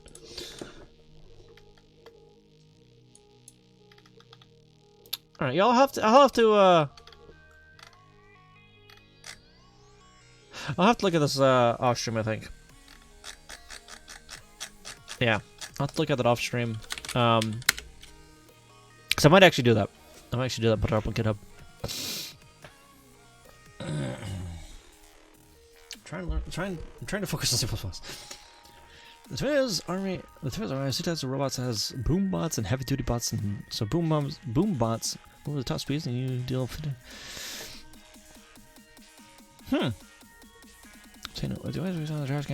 That sounds pretty neat. That sounds nifty. If you want, I can post a link in Discord. Discord's over. Nope. There's my alt key. I found my alt key. Who knew I lost it? But yeah, Sharkbait, if you want to post a link to it over in Discord, yeah, feel free. In the appropriate channel, anyway. Custom CSS that applied the solarized dark theme to all sites. It broke quite a bit. Yeah. The plugin that I had basically had custom CSS for everything, and it did some image manipulation. So it didn't invert colors, but it still changed the colors of a lot of things in the images, in the actual PNGs and JPEGs and all that. So it was interesting. It worked okay. It worked really well for a lot of sites. And I did really like it, but it did increase load time on a lot of sites, and it did break a few.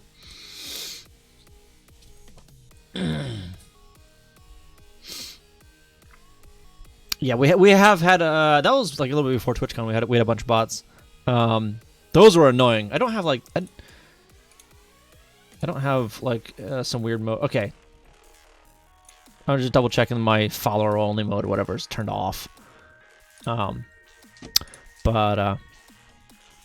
we have had issues with some bots that would just paste random text that wasn't coherent. Yeah, the text that they would chat wasn't really coherent. It looked kind of coherent if you didn't read it, but if you tried to read it, you're like, what are you even getting at? All right, so I actually want to commit this. Let's go over and commit this now before I forget. Add.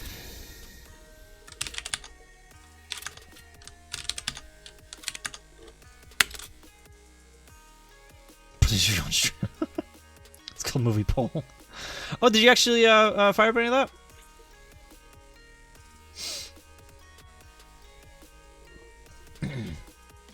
But yeah, Sharkbait, like I said, if you want to drop any of that on Discord, that's the place for it.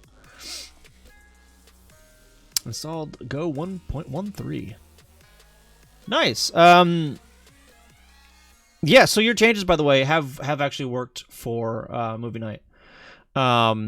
Wait, that's all you've done so far for that? The new project is you just installed the new Go version. I did need to tweak or no, not tweak, but I did need to update the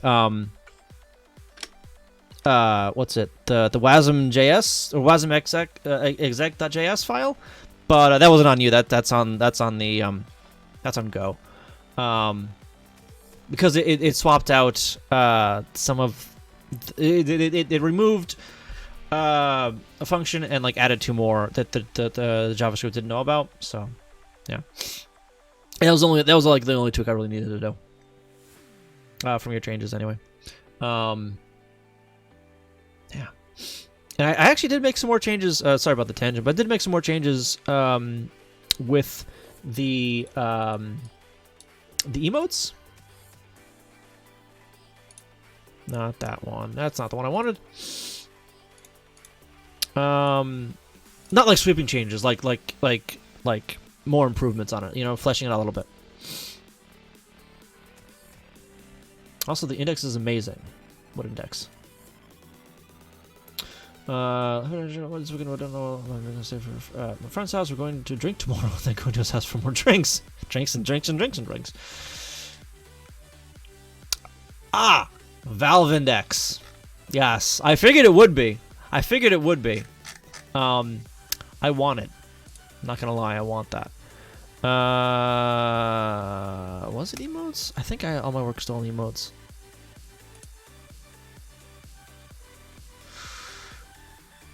Nope, master's up to date. Okay, well, I don't remember what I did.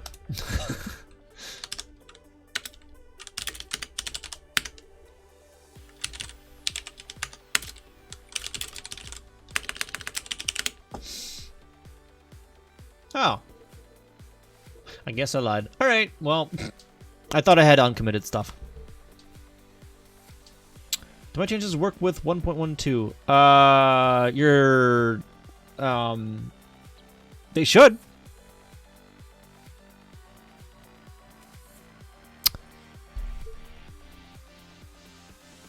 But now I'm thinking, yes, they would, but because of that JavaScript file,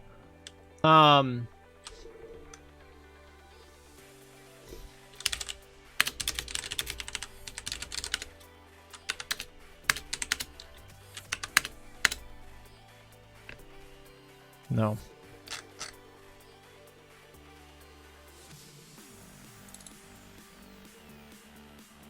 This one.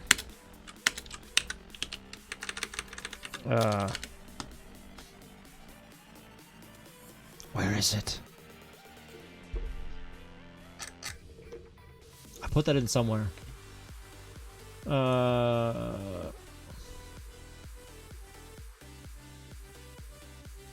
This one. This right here. This JavaScript file breaks things for 1.12. So this is version specific. This JavaScript file is version specific. Get your inside Discord emotes. Yeah. So it might be better actually just to have this part of the make file, where it grabs where it grabs this JavaScript file and copies it over to the static folder. Yes, I did update that. Well, I copied over the new one, right? So that is from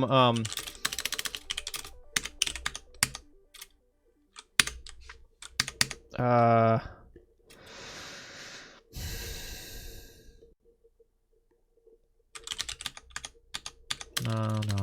Where was it from? Disk? Yeah. That's from right there.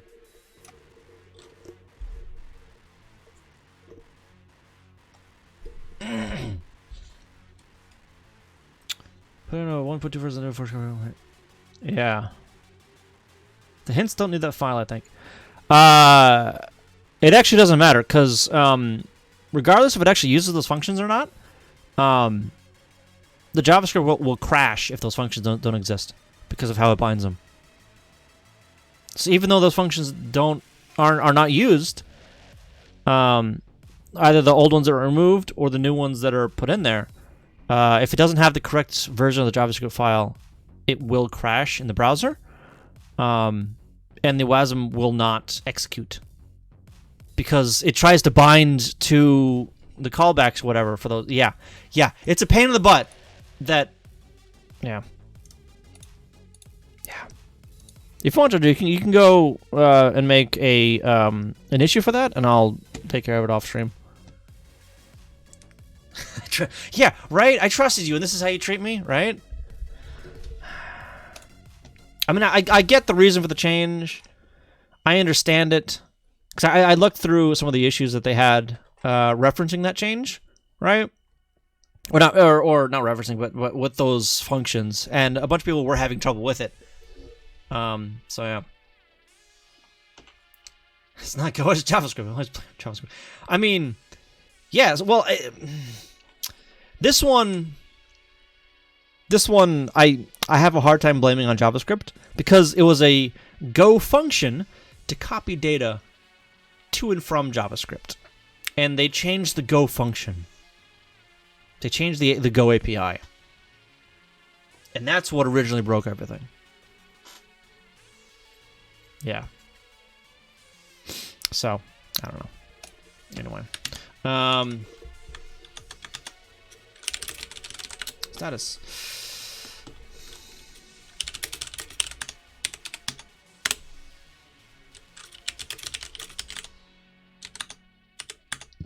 Come on. How can we still find you? I don't. There's got to be an angle we can spend this to just blame JavaScript. Go back to yeah. So yeah, the JavaScript is coming with the Go runtime, or not the Go runtime, but the Go installation, right? So it's in the distribution for Go. It's not in the distribution for JavaScript or whatever. Deedle, how you doing? Welcome. I am alive. Yeah, these aren't strictly needed, but whatever. That's needed for the what's it? The documentation thing will not break. Can't even blame JavaScript because that's that's WASM's fault. It's like I want to blame JavaScript for this, but for this specific issue, but I can't.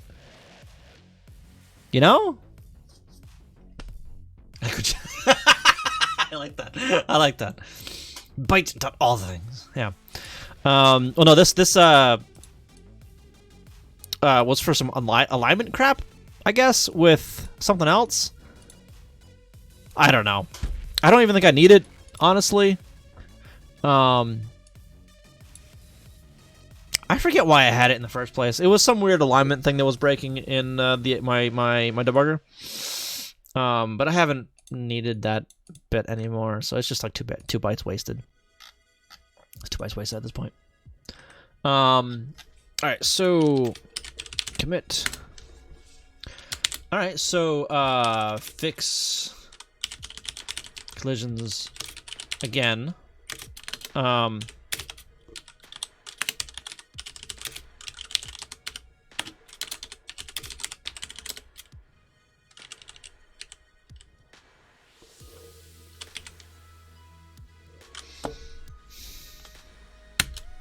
That's spelled fine.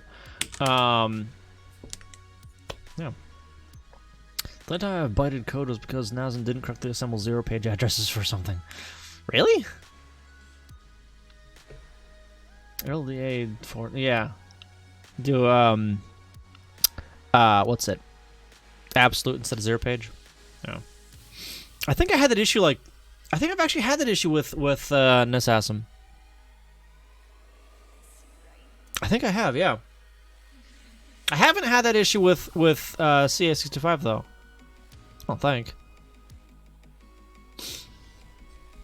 Yeah. So the adjacent brick check was only checking the parent board, regardless of the current of the currently loaded board.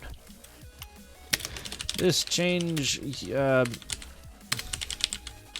utilizes get addresses for brick to get the correct brick for this check. What? Enjoy those emotes, Goisy. There we go. All right. But yeah, that was JoJo dumping out a bunch of subs earlier tonight. So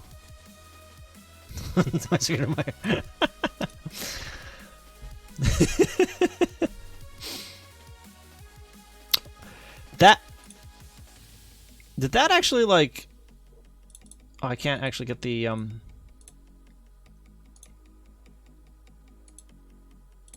It won't give me the info on that one, like it will regular emotes. But did that push you over to the next tier for the gift sub badge, Jojo? Maniac. Yes, I am. I am still hacking the Matrix.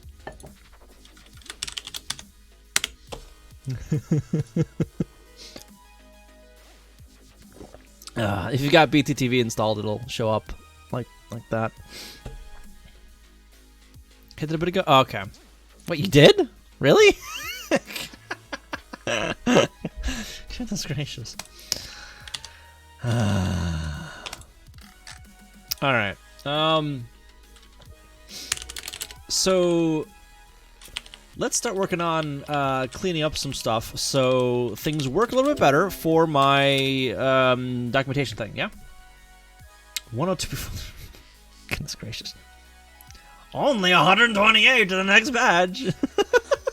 What is the next badge? Like 250? Yeah? I think? You're insane, you know that? Insane. 2050? Yeah, 250, that's what I thought. Alright. Alright. You're not wrong there. Move constant with this too, variable with paddle. Ah, yes, there's that. Speaking of sanity, what? What are you doing now? Unmanaged C++ today. Ooh, that sounds like a load of fun. That sounds like a load of fun. Center with an edge. Well,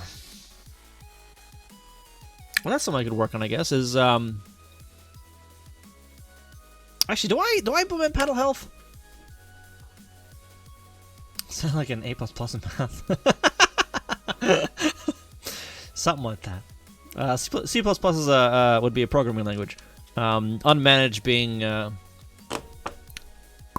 what? That it's not using like the .NET runtime or something like that, Jojo?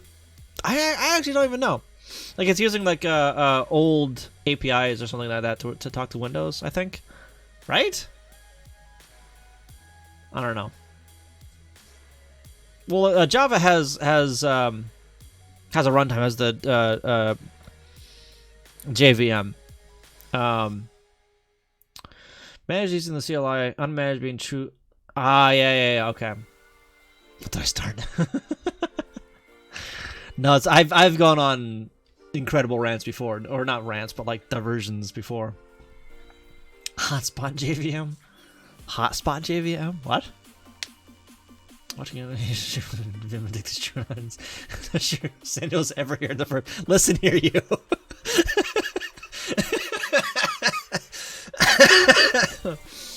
Listen here, you.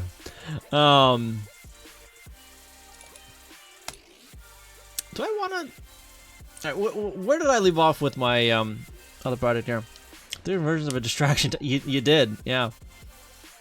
It's how the JVM optimizes the code at runtime. Oh, is that what they call it? The hotspot JVM? Not JIT. Just in time. Yeah, just in time compilation. Whatever it is. Yeah.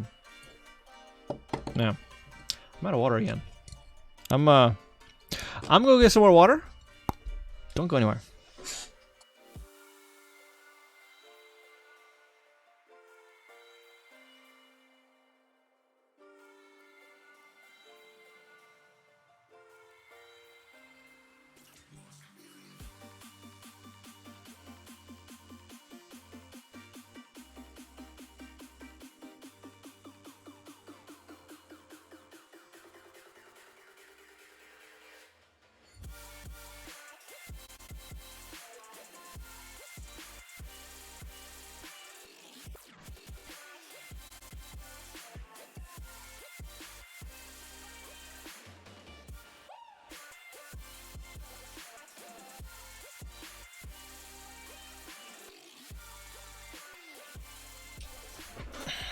I'm back. Jit and Hotspot are different. Squire, how you doing? Welcome. I don't know what those differences are, if I'm honest. Then I was just getting an HTML parsing library to work, and was he using Perl? I finally got some, or Perl and regex. Finally got some work done on the ticket ready to marshal into C#. Then I tried SysNXML, which can't be imported into unmanaged. Then I tried MSXML, but apparently HTML is not, in fact, XML, but something different, but it's all XML. Yep. And finally found a third-party library that worked after finding it. Oh, geez, that's like a pain in the butt. Hospital School is a heritage, but it's heritage cooler. They hired a small talk company in order to get their VM technology. Really? SGML. That sounds familiar, actually.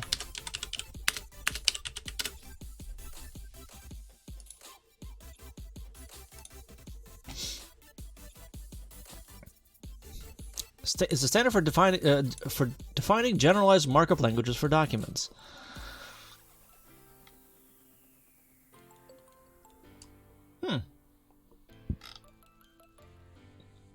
So how does this differ?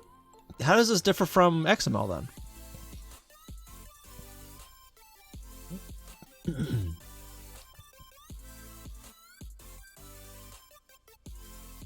The fact that it has a doc type?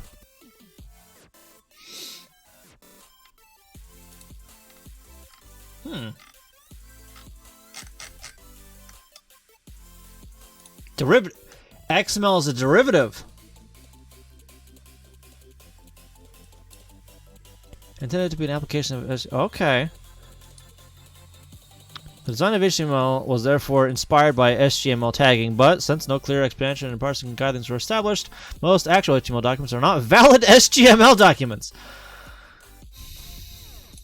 Oops. Don't want to click that. And XML is a subset of SGML. So they're the same, but not. Cool. Godfather, good morning. How you doing? Spiked hamburgers and charge. What? I'll try not. I was like, it's built. I'm not sure what I did, but it's fine. Yeah. It's on Wikipedia. I'm doing all right. Can't complain too much. I didn't get sick at TwitchCon, which is nice. I found the docs with how to hate using this where you pass it. What is this? TidyLib?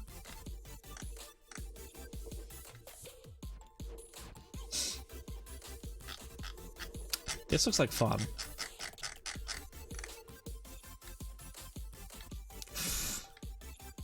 Yeah, so you've got to like walk the nodes and whatnot, don't you? Bunch of basically all pointers, yeah. Pointer to this, pointer to that, pointer to this, pointer to that. Well, this one's get a value, so I don't know if that's...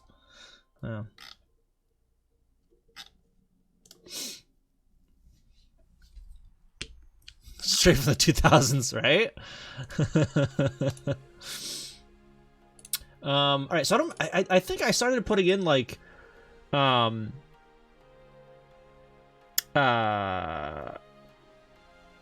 the framework for to-dos and like fix me's in or let's actually just open up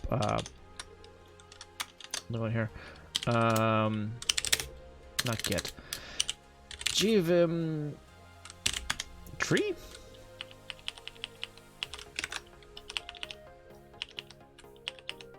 Yeah, okay.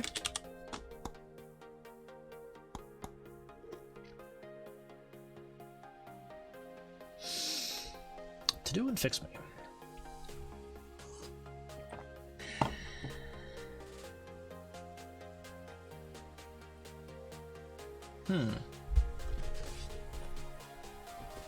Don't get me started on the shuffle I have to do with strings.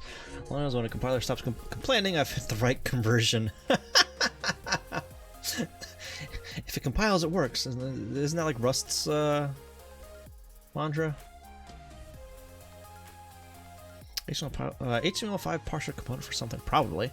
I mean, they have a web browser, so they have to do that kind of stuff somewhere. So I would imagine that they have their own homegrown parser. Dude, what is this?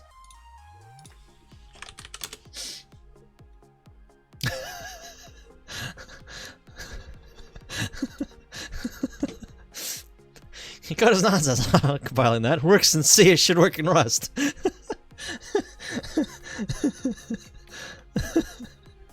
back to JavaScript. Nice. Nice. Gumbo parser. There you go.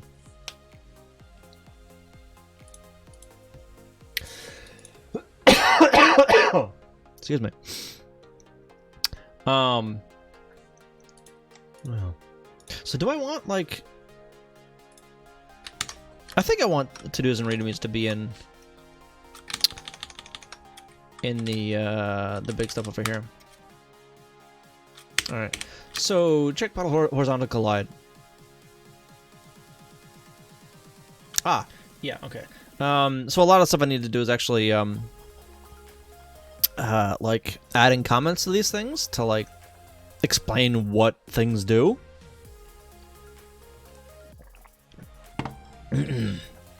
What's nice about Tidy is that it's a tool to format HTML, and they open up the internal library, which means I don't have to write an HTML parser due to being limited by licenses.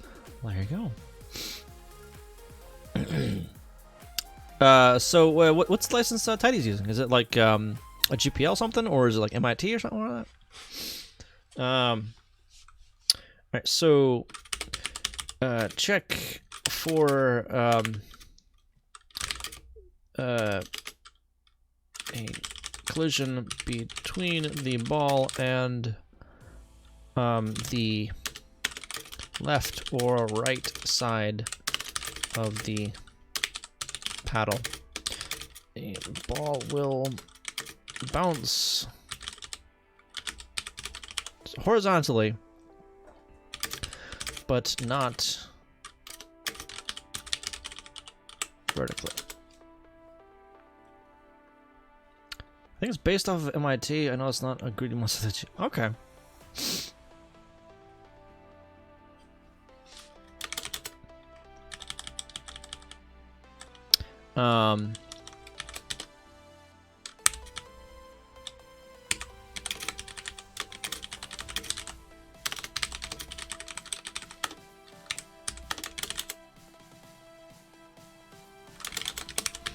That one and that one.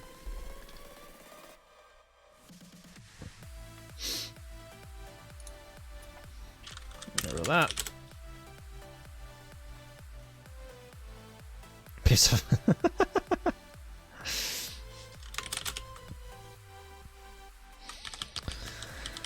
Okay. Check brick collide.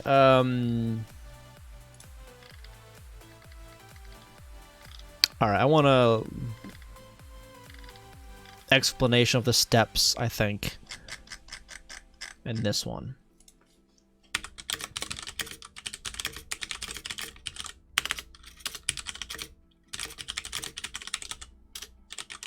Main entry point for ball to brick collisions. Yeah. So first, a ball is... First, the vertical collisions are checked. Brick top or brick bottom, depending on ball travel direction.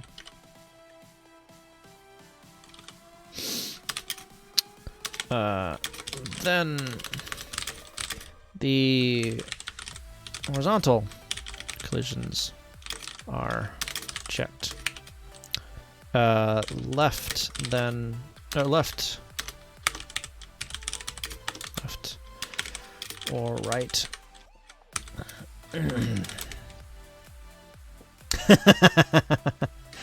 WTFPL license. I like that one too. That's a decent license.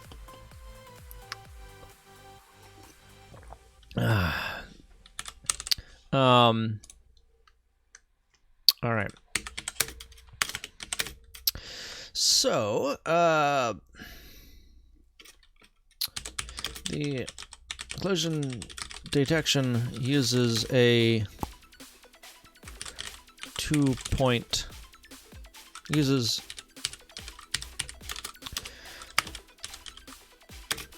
two points per side of the ball. Yeah.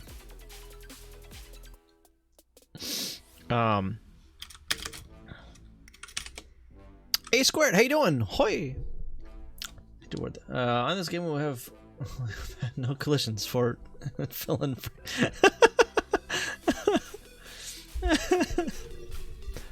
All right, so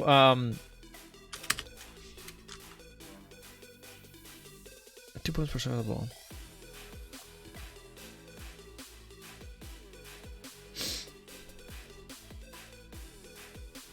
Yeah.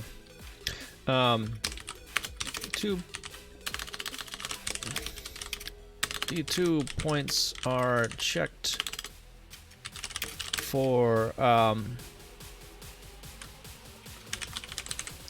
colliding with a brick.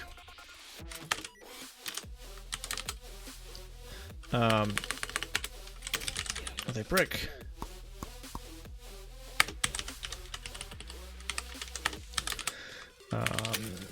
If both points collide with the same brick,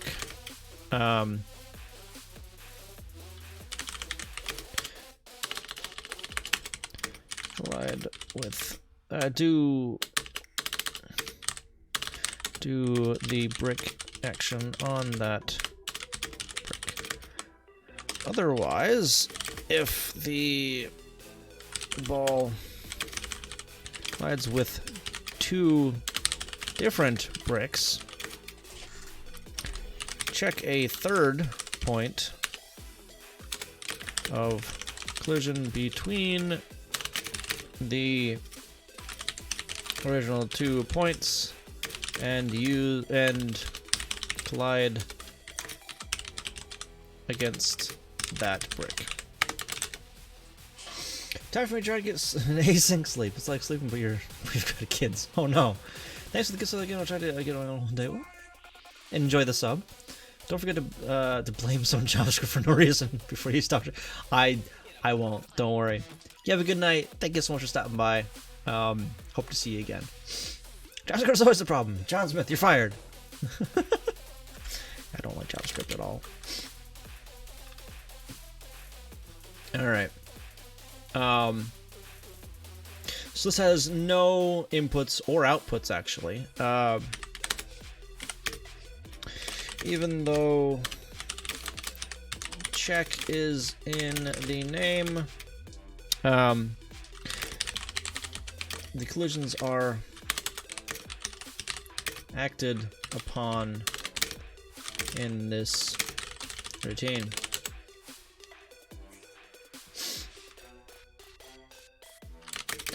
That includes bouncing the ball, moving bricks, and spawning child boards. How's the script to take its place? TypeScript? It has JavaScript with more steps. Just move to WebAssembly.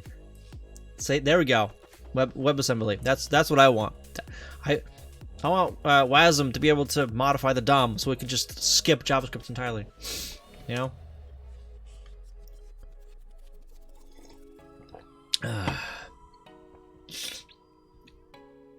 Yeah, because then I wouldn't need the that WASM exec.js file for the movie night stuff.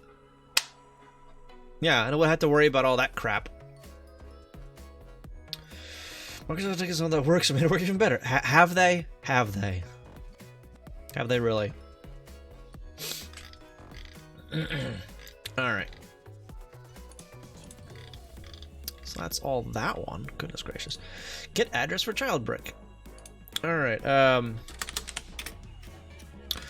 routine to get the address for the child brick at the given row and column coordinates. Input is brick row and brick column. Outputs are going to be addresses, actually.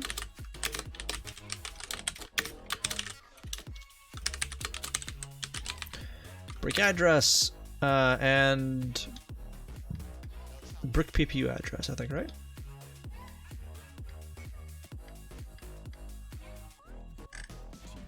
Kind of.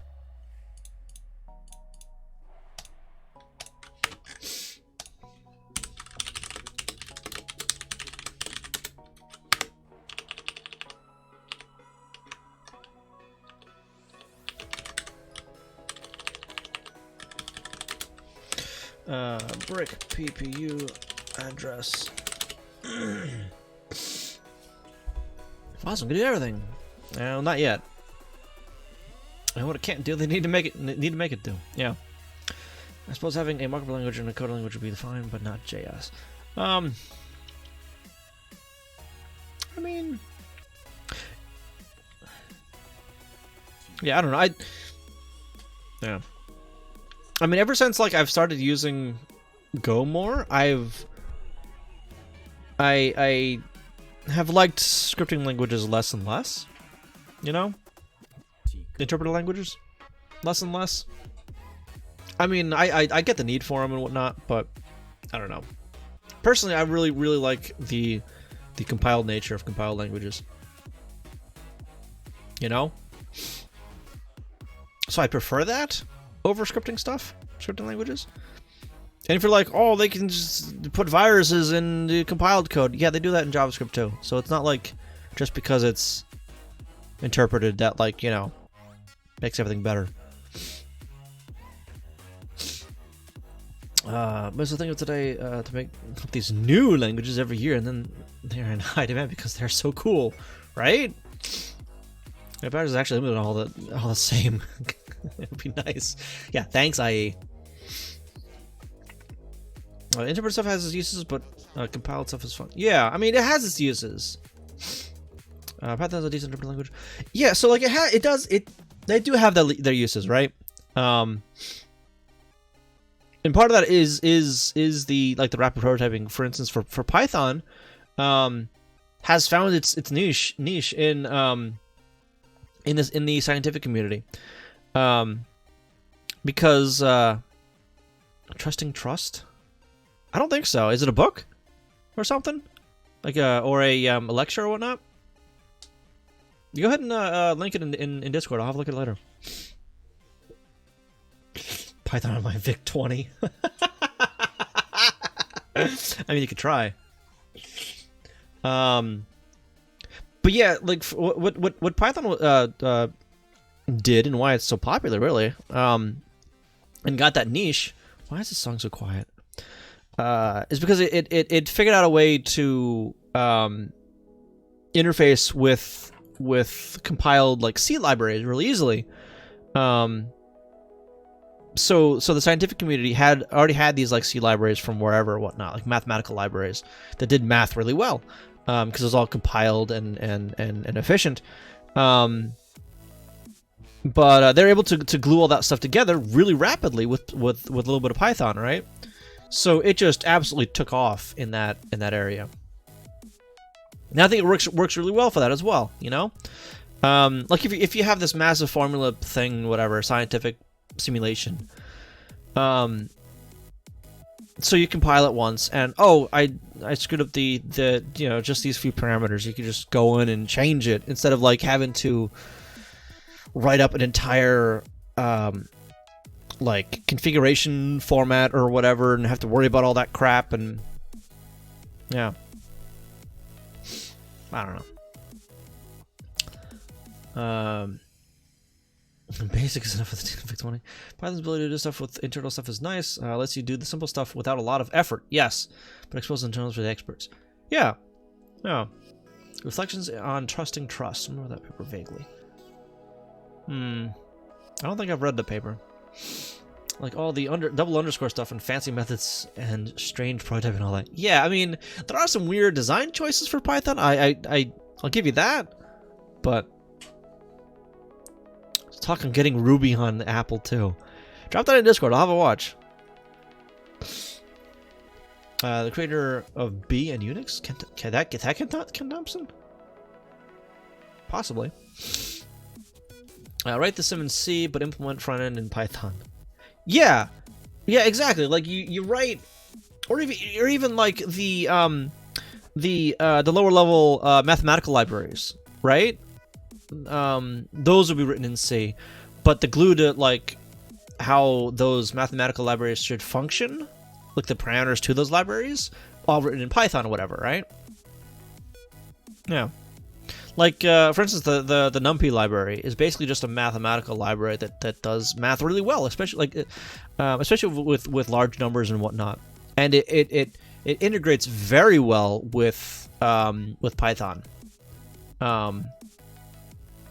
Yeah, I mean, so that library I'm pretty sure is one of the main reasons that Python is so popular, especially in the science fields. It's a paper about embedding malicious code inside a compile. I think I watched a talk about that. I think because I do remember that subject where you embed malicious code into a compiler, right? And then you somehow get that compiler out there, right? And then whenever it sees its own code, it reinserts that malicious code at compile time. So you'd never know really that code was there by looking at the source, because it's not in the source, it's just in the binary, right? Yeah. I do remember a talk about that. Actually, not included does something similar. The main game itself is C# stuff, but the physics engine is a C++ compile thing for speed. Yeah, okay. There's one guy who wrote his own common Lisp implementation that he could easily bind to C++ libraries for really neat. Code channel or Arch. Put that one in the code channel, Deedle. It's code. Fun fact: there's a way to get Python to segfault by running a version of Pygame and PyCharm's debug. Segfault, really? Remember, like, somewhere in the Pygame that only happens when it's being debugged. Really? Huh. Ken Thompson, really? Ken Thompson's a fan of Go. I should Google it. Huh. A fan? He worked on it. Oh, well, there you go. It actually segfaults. That's beautiful. I haven't used Pygame in a while. I liked it though. It worked really well for what I was doing. I think I have some stuff on GitHub that's written with Pygame. The output is so strange because it tries to catch it, but it doesn't do it right. Oops. When is the last time that library's been updated, by the way? Like, is that still being worked on, Pygame? I'm not sure that it is. It starts as a Python trace, then segfault core dumped.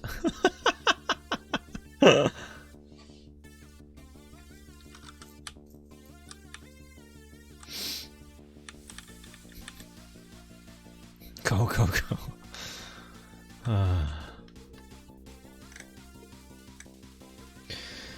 We need to get the address for the child brick at the given row and column coordinates. Yeah.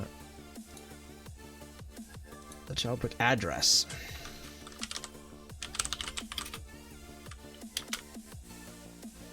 No, get the brick address at the given row and column coordinates.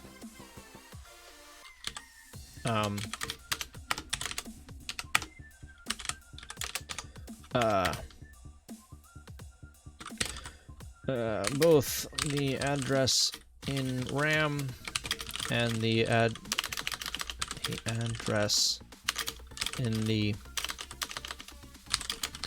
PPU are calculated here.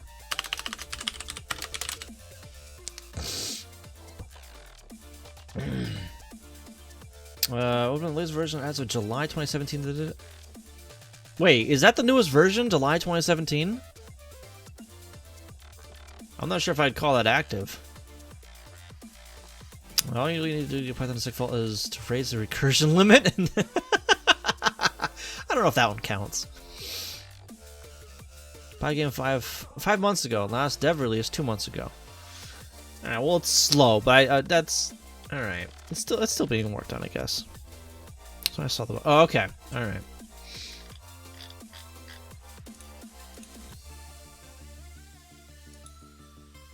Get address for brick. This is get them from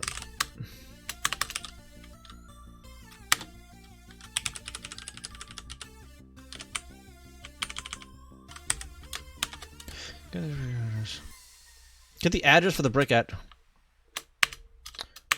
for the brick on the child board.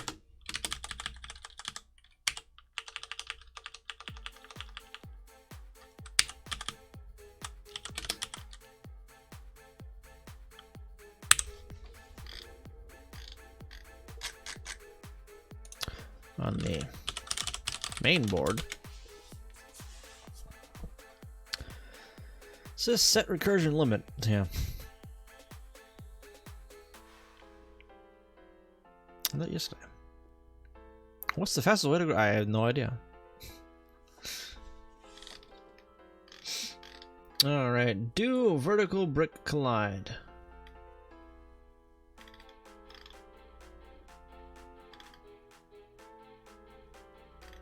Okay, so this one here,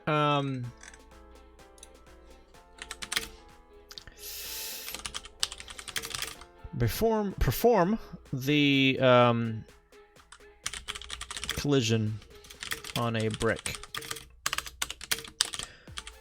First,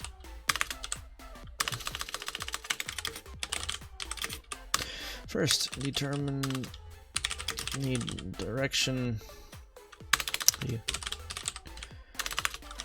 vertical direction of travel. Add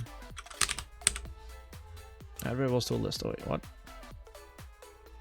Oh. 1 gig string. There we go.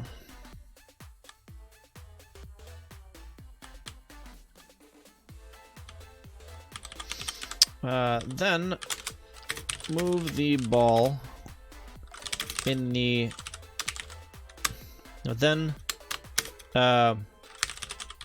determine how far the ball is embedded into the brick.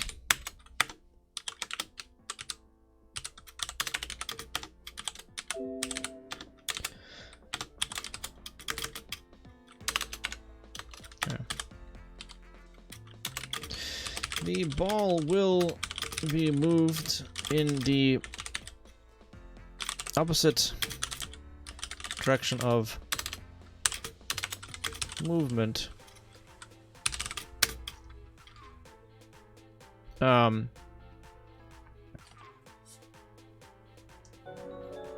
thank you for the host. Appreciate that. And ball moved in the opposite direction of movement. So it is no longer embedded in the brick.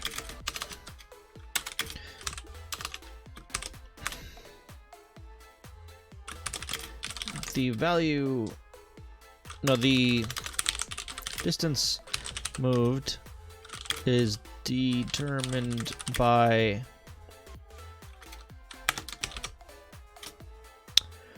gotta go, Jojo. Oh! Alright, Jojo. Yeah, thank you for stopping by. Really do appreciate that. You have a good night. See you next time. If you're still there.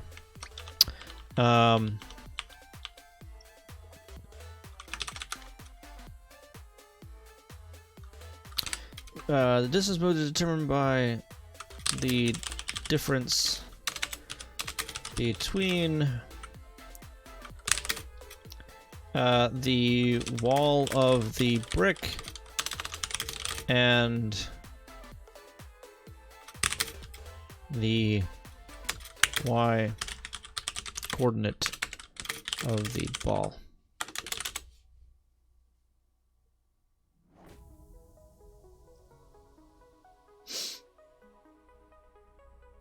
Oh wait, can you do that useless pony? That's kind of neat, actually. Unpacking strings like that. I'm curious how that actually works. Hmm.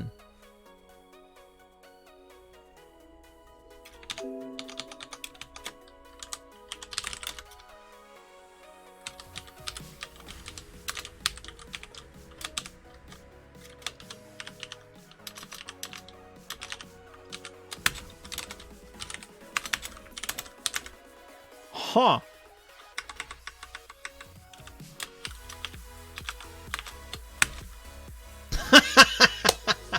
Okay, that's interesting. That's interesting. I didn't know that. That's neat. Huh. Is that because of like the comma or something? Nope. I'm not sure where I'd ever use that though.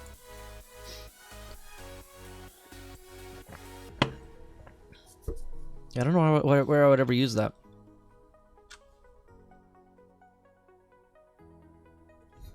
My code goal is going to be next level. Oh no.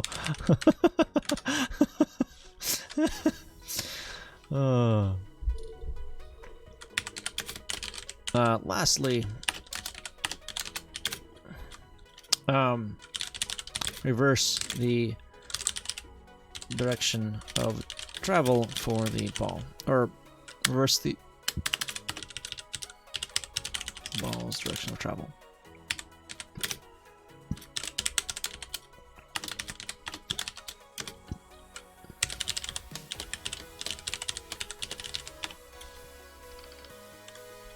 Brick row index vert, and brick column index vert, as well as ball Y and ball X. No, just ball Y, isn't it?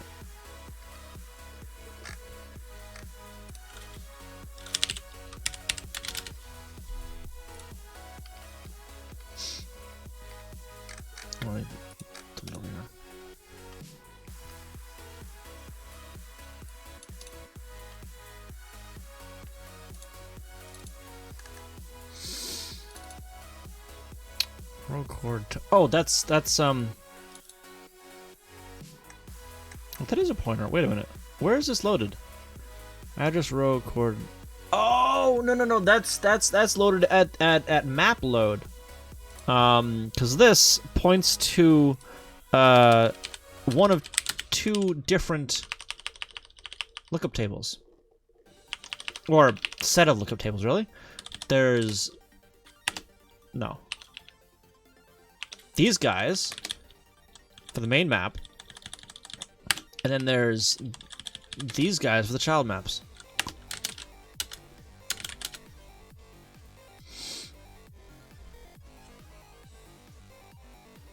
The highest recursion limit is C's long, max value, or whatever that constant is. Probably because the underlying C keeps track of recursion.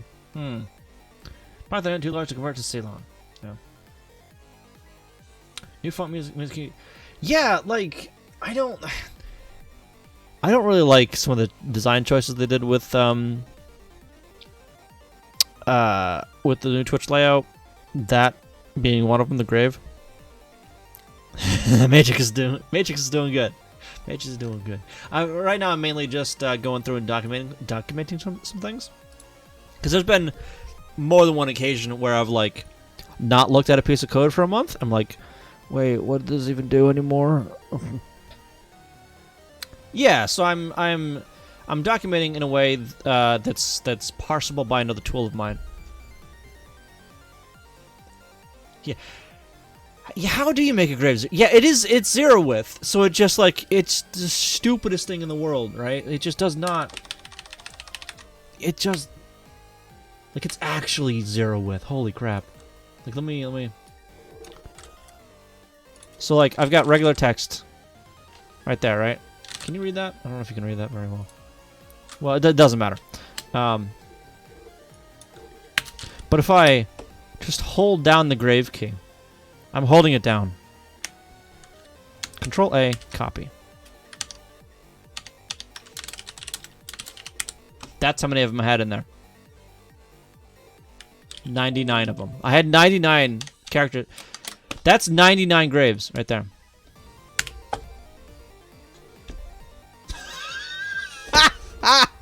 Like, what is this? What is... It showed up fine up here. And it showed up fine in my chat client, but Twitch, what are you smoking? Can I get like inspect?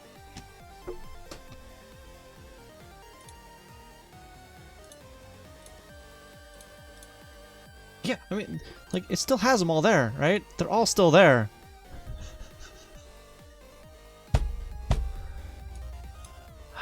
Can I force a font? I might be able to force a font. Pouring hot tea interface. How you doing? I don't actually have a exclamation point project, but I do have a code in the CSS for the body.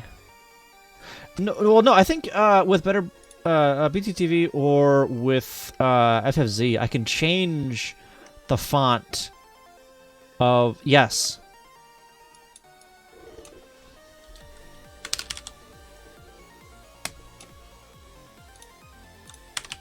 It's still zero width. What?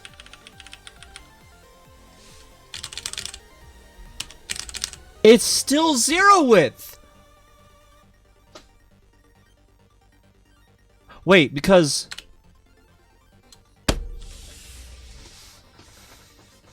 it's the input box here. It's the input box is not zero width, is it? Font family. Wait.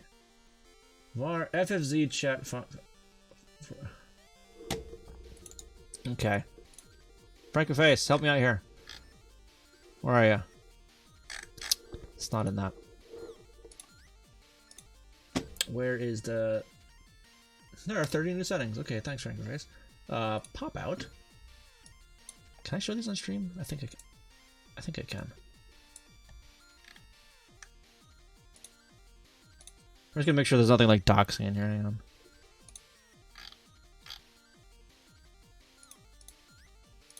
Yeah, I don't think there's anything doxing in here. It's just style crap. Alright, so let's check for font. Theme. Font family. Hack. This is a font I have installed, by the way, on my machine. Oh, beautiful. Okay. This will work, I think.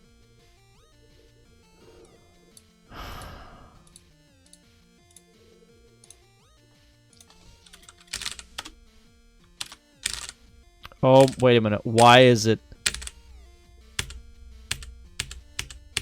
I'm gonna have to futz with that later on. Oh, okay. Well, once I pop it back in, the response is a lot better. All right. I don't know, Captain Pie. I did that. Yeah. PTTV has an update to change the input part of the font. Only the chat box. Zero width space. Fun. I don't know if I'd call it that, but sure. Let me actually also... Where'd it go?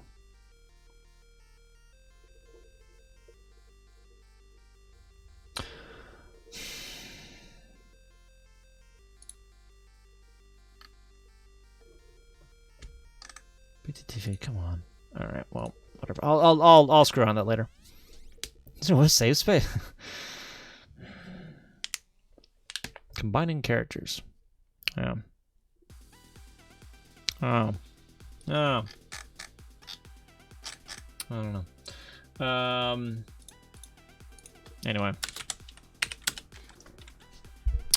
Find the rig coordinate bounds, find the distance between...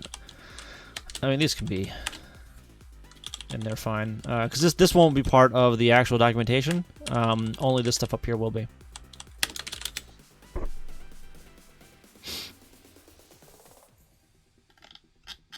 Alright.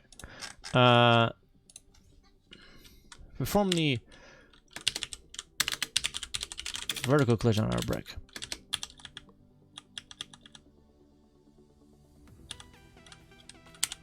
Copy that. Put it in there.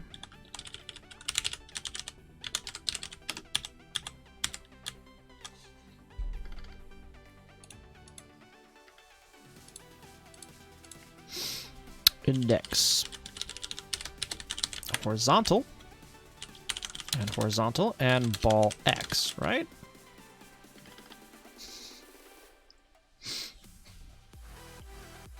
I don't think it could work. Zero space, it's not parses space a lot of times. Yeah, Twitch is dumb with a lot of things it changes. There's a character that makes everything that follows RTL reading direct. Yeah, so that stuff is always fun to mess around with, right? Thank you for the follow, appreciate that. So there was some stuff I saw on Twitter once where it had some left to right and right to left text in the same paragraph in the same tweet. And depending on where you looked at that tweet, it would be either left aligned or right aligned. Sometimes both on the same page, the same screen, which was amusing. If I can find it, I'll post it in Discord later. Just remember. All right. So bounce the ball, or no. Swap the ball's vertical movement direction.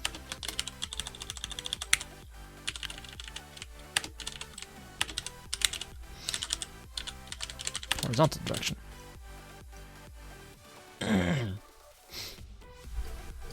It's only a few kilobytes.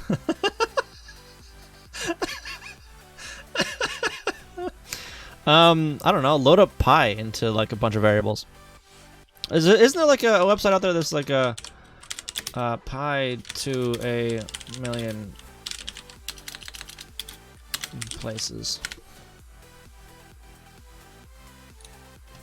There you go. Load this up into a bunch of variables. Alright, it's gonna keep on going and going and going. Yeah. This is using infinite scroll. At one point, I had the entire text of this in a text file. I forget how big it actually was. Was it 1,000,000 times... a million bytes. So, there you go. A gig, there you go. Something like that, yeah.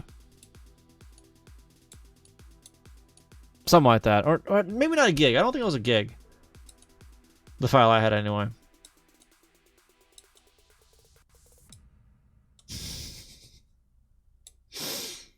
Ends up being too slow. With infinite scroll, really? Anyway.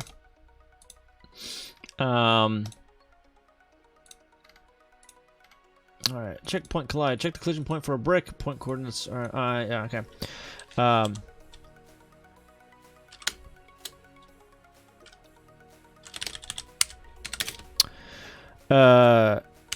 Check if the given point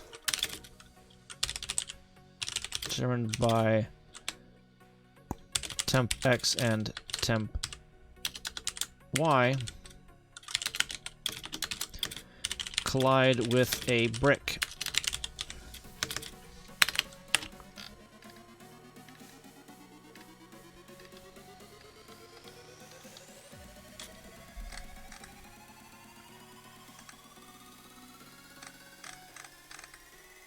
Yeah. First,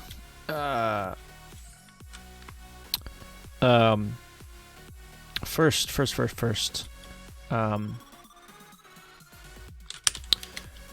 the point is checked to.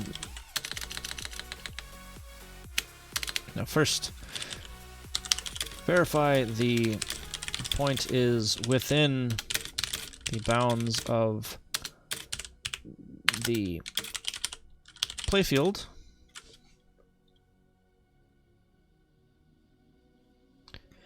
Cannot fit into index size integer. What? She's trying. Yeah. There you go. 256k about 5 times per second.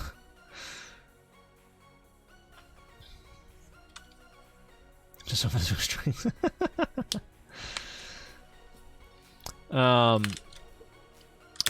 If the point is outside the bounds, there cannot be a brick collision.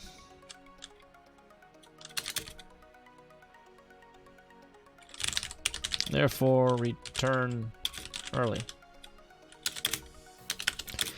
If the point is within the bounds of the playfield,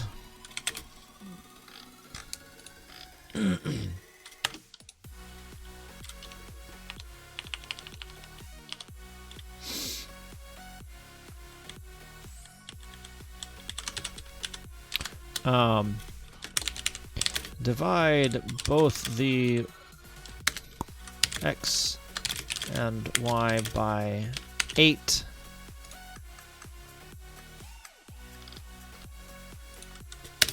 And, or, no. Gonna get going. Alright, Captain Pie, you have a good night. Thank you for stopping by. Would you appreciate it? To see you again.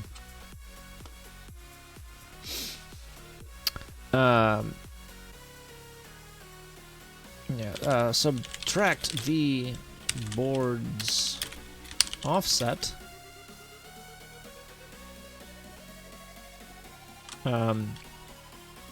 And divide the x and y coordinates by 8 to get the row and column coordinates of a brick. Location. Tile location.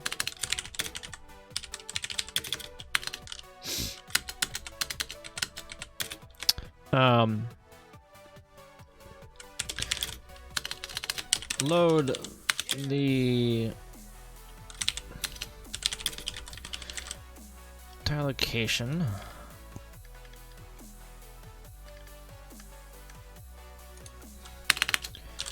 And return. No further processing on the brick is done aside from loading it in A.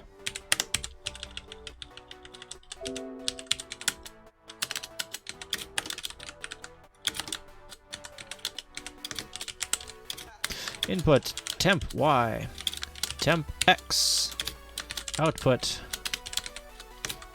A.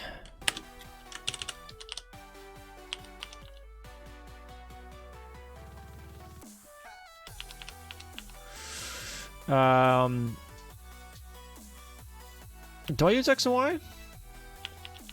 I guess technically X and Y are return values? No, I'm not explicitly doing that because X and Y will be different.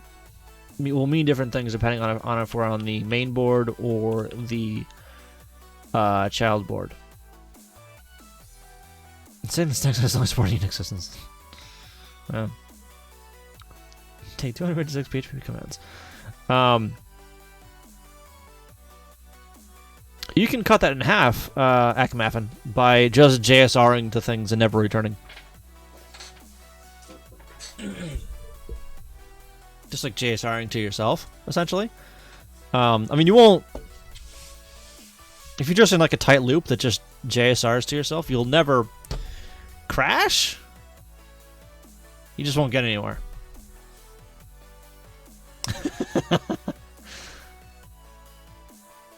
Exit with an error code, no output. Oops.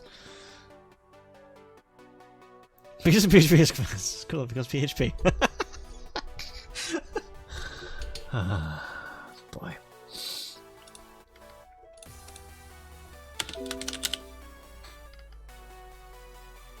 Alright. Let's go ahead and run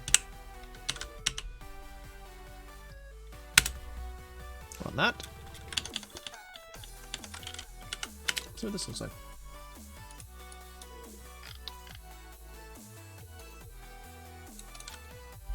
Oh, it doesn't have the new lines in there.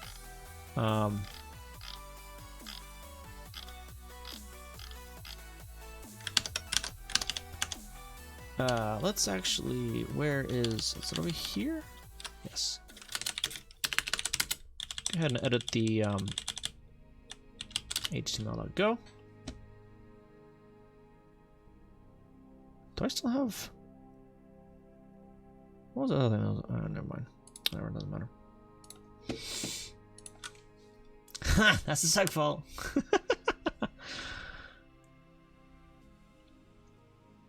Out of stack space error. Out of the stack is full pushing of the value will crash the process due to a stack overflow. Windows raises a status stack overflow exception. Linux raises a seg fault. Yeah. But interesting, when I print something in this loop, it does a syscall and can catch that error and print it as a Python. Really? Huh. That's neat. Oh, this is gonna be a template actually. BS EX in the templates.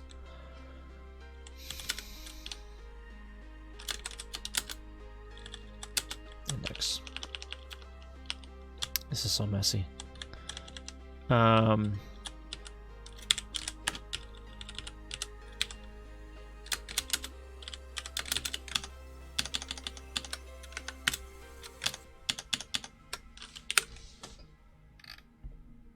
That works better. I'm gonna want to like really modify this, really change how all this stuff is processed, but I'll get to that eventually, I think.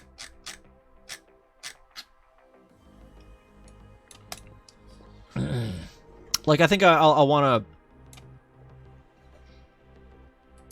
to remove the new lines from these guys here, but keep them separated in paragraphs, you know? I'll get to that eventually.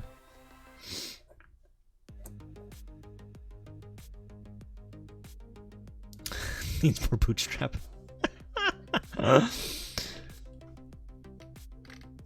Yeah. And this is literally just unstyled HTML. It's very, very basic that I just like barf out to the screen pretty much. I think I also have some JSON as well.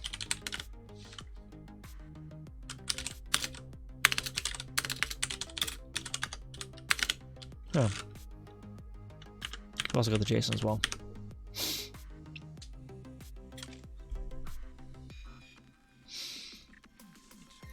So yeah, for the doc, I might actually want to make that a string slice. Switch out a wiki. Yeah, where each element of the slice will be a different paragraph. That might work a little better, I think. Because then I remove the formatting from the actual text itself. Right? Yeah. Yeah. I think that's better.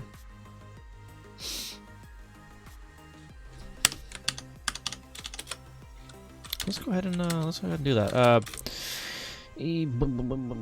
Tree? No. Something else. Parse, whatever. Parser.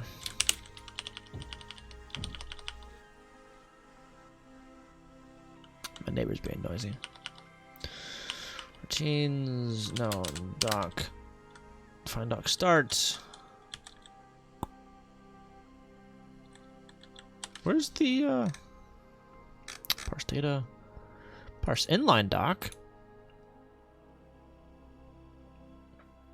Adding a print A in the code that causes my seg file doesn't cause a Python error. Then again, I'm doing this in the interpreter. Parse docstring. Here we go.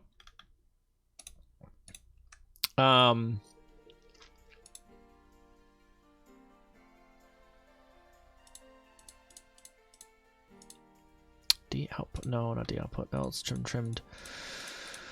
Aha. Okay, here we go. So the trimmed has this stuff here, and then we're gonna do d.doc. No.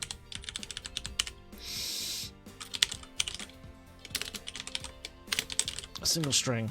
Let's do that. This doc is going to be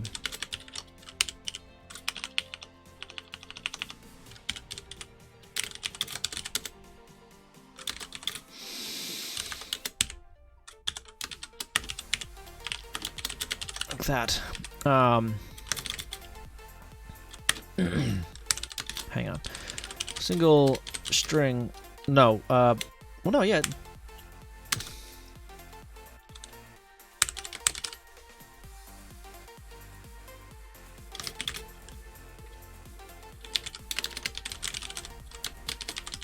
Change that split. Single stir splitting on 2 new lines. And then let's do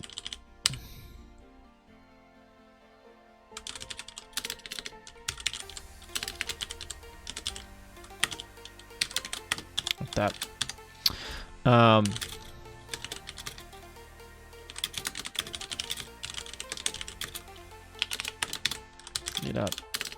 Doc equals s. No, strings dot replace all s and replacing all new lines with a space.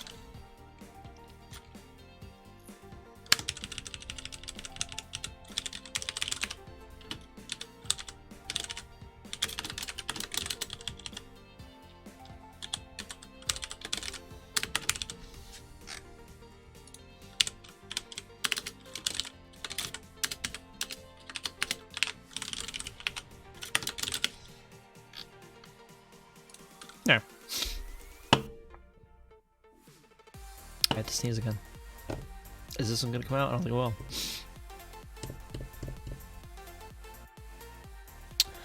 Print is a simple syscall Linux. Yeah, I would suspect that would work differently on Windows and Linux. The seg file errors.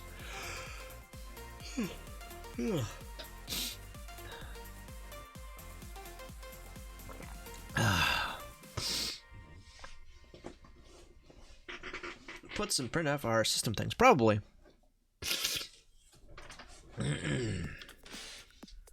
Alright, so this will break things because I changed the underlying type of this. So let's see what it breaks, because I don't feel like looking myself. So let's just have Go tell us what broke.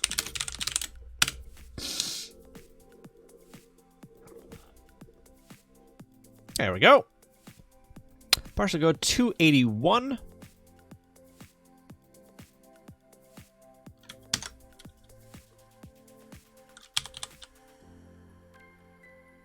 Parsing an inline doc. Let's do like this.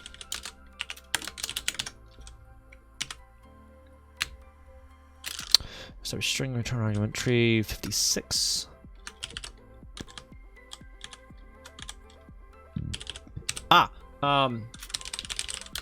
Strings that join the doc.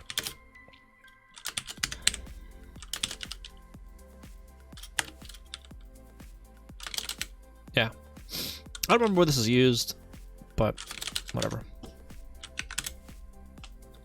That's not what I wanted to do. How did I get that question mark?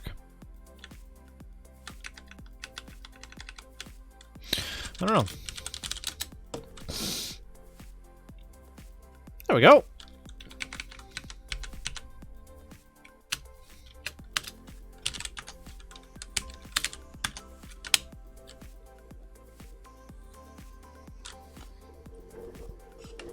$5,600 lines. That's it, really? I guess it would have been more than that, but whatever.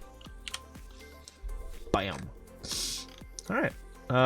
So let's see. What were some of the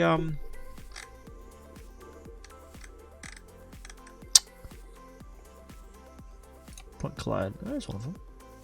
There we go. So now it has the paragraphs each on its own line. So now, if I go over to the template, templates index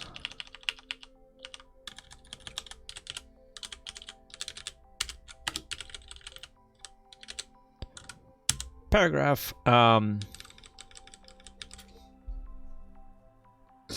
no,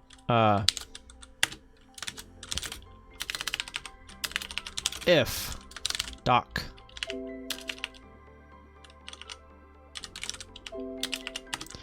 what is it, range?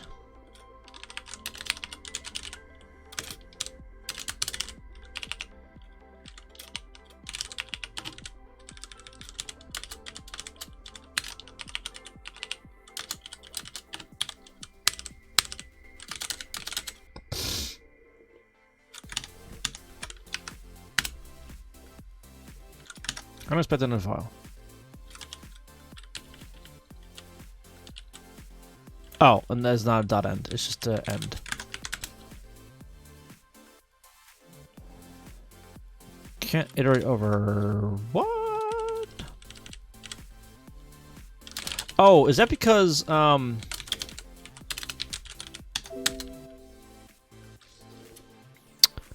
probably passing in something. Change routine list. Routine. Well, no, I'm passing in.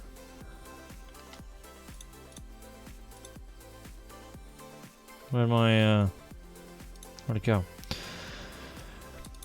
Doc can't range. Range can't iterate over what?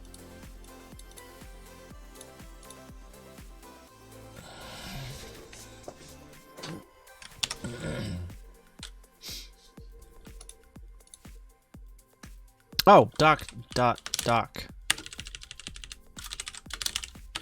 That's why. There we go.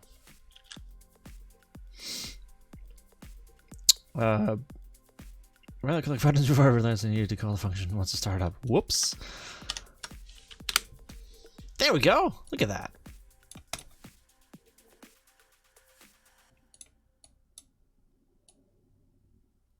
Yeah, so I've got it in their own paragraphs now. That's cool. I need to like actually style this. I'll get around to it. But yeah, look all this crap that I haven't like put any what's it? Documents to. You know, let's actually add that as as some output.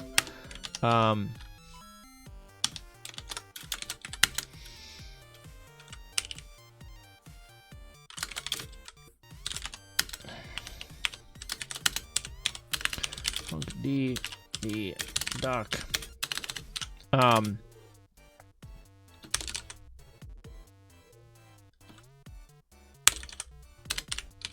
Has doc string bool. Return if length of d dot doc is greater than 0.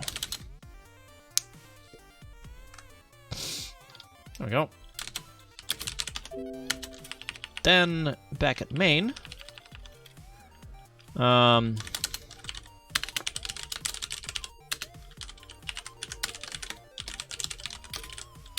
Routine's missing a doc string.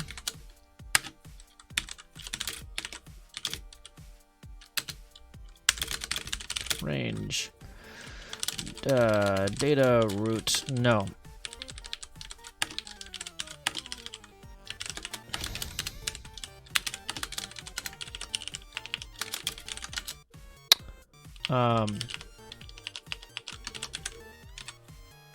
Oh, I do need data.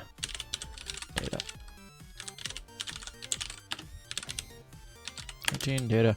Data root dot or no, name def.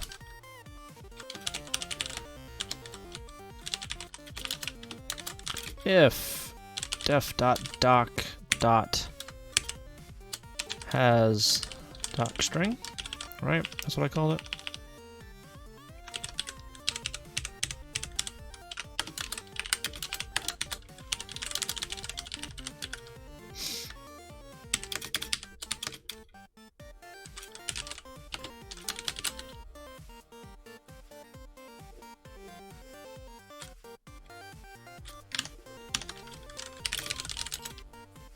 What do you mean undefined?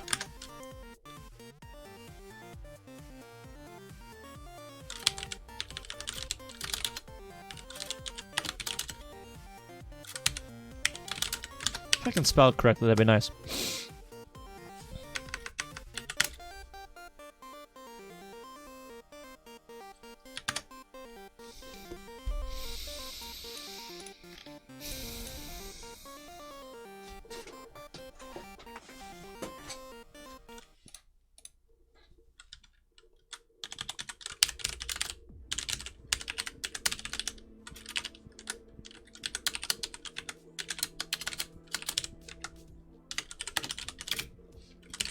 Name and def dot doc dot doc length.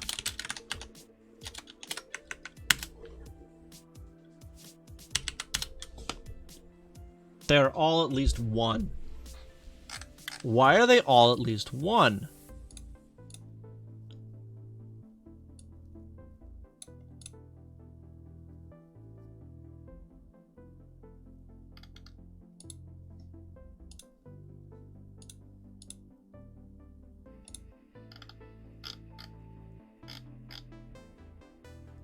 Wait.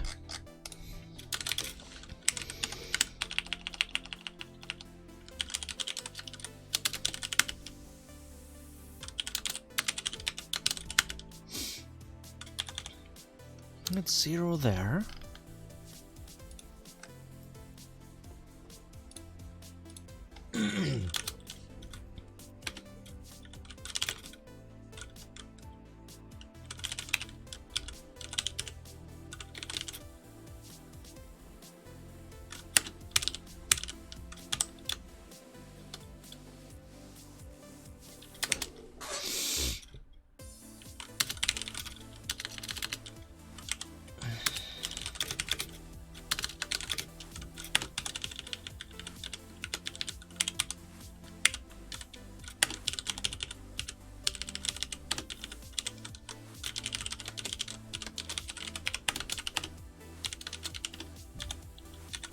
And if length, or no, if line does not equal that.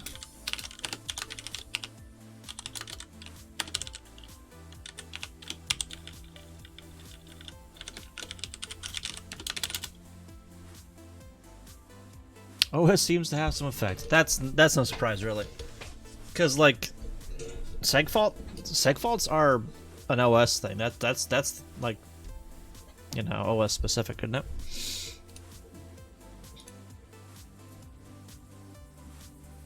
All right, so let's try doing that. Build. There we go. Okay. Check 2-point collision. Does that actually have a...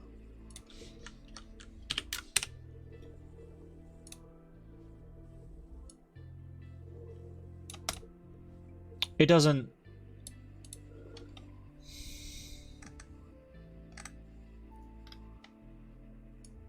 Why is... Oh, because it's... Hang on, this is one of the ones that's... That's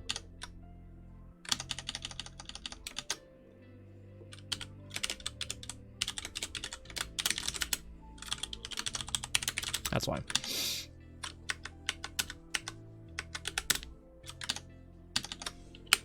There we go. It had the extra semicolons in there.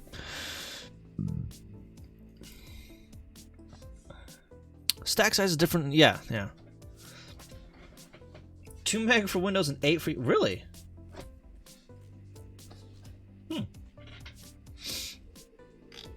Okay. So now I can remove the debug print from here. That one.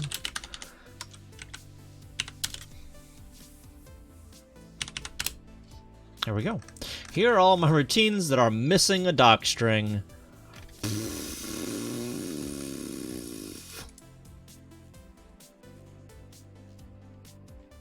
Start the road more though. Oh, like virtual memory? Forever. Why is forever should never actually be used? Whatever.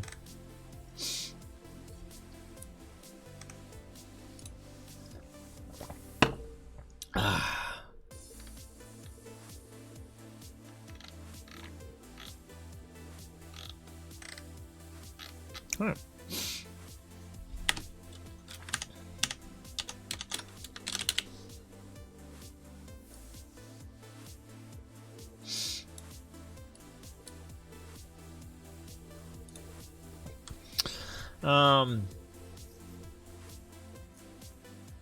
Did I actually need to do any other like assembly code stuff tonight? I don't remember. Listen to you. No, the whole point of that project is to force me to document more. But if there's something else I need to do, like programming wise on stream, I can move that to off stream. I suppose I can do the or start implementing anyway, the like the to-do stuff, right? There you go, push routine. Match line, jump JSR, no.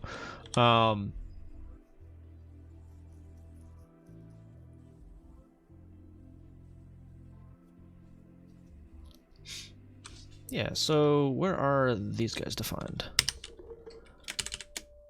Way up here. Let's put these guys at the top. Like the top. Like that. Okay. Var re to do.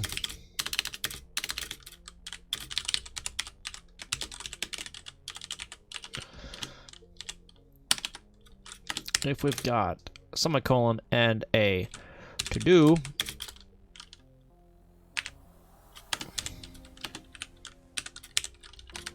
dot plus to the end of the line.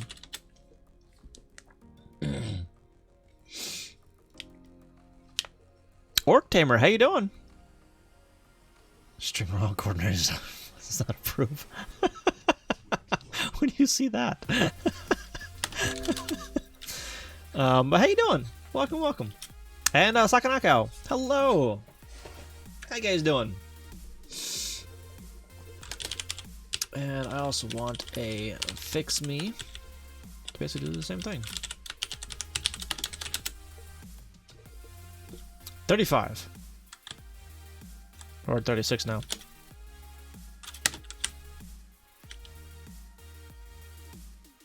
Oh, well, so it's reading in a file, an entire file, and that comes back as bytes, as a slice of bytes. But I'm treating that as a string because I expect that file to be a text file. Strings be undercooked. I see where you're going with that. I see now. First of all, don't assume anything. I mean, I'm gonna just interpret it as a string anyway, so whatever.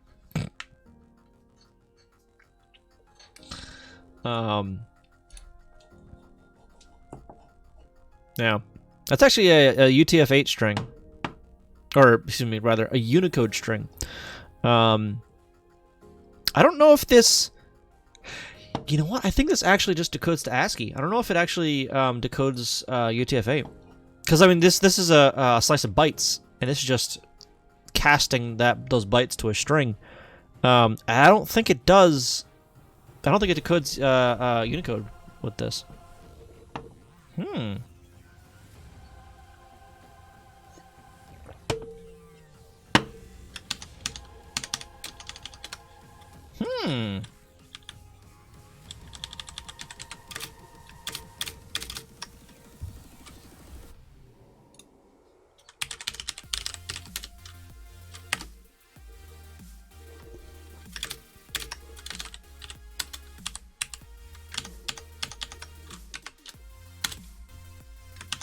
That was do brick action.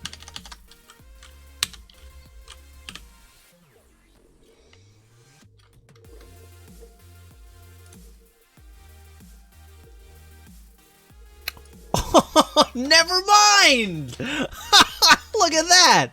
Look at that! That is beautiful!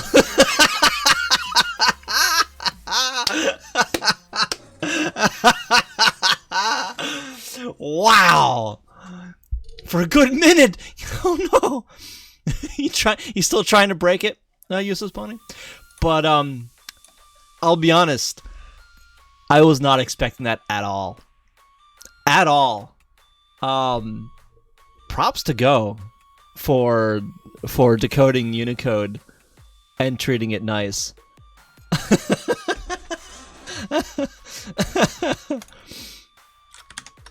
Oh,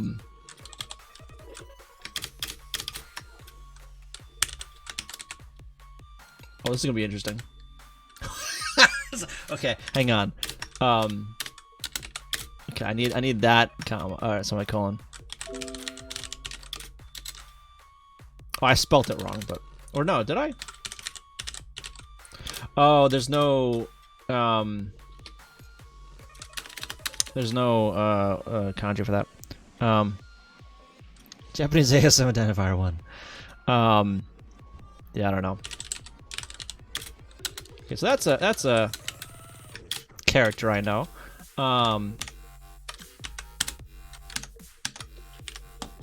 It still doesn't. That is fantastic. I love it. How am I typing that? So I have Japanese input installed. You can't really see it too well, but I have some extra keyboards over here. This one here is a Japanese input keyboard, and then underneath my keyboard, let me hide some stuff real quick. Hang on. Let's get rid of.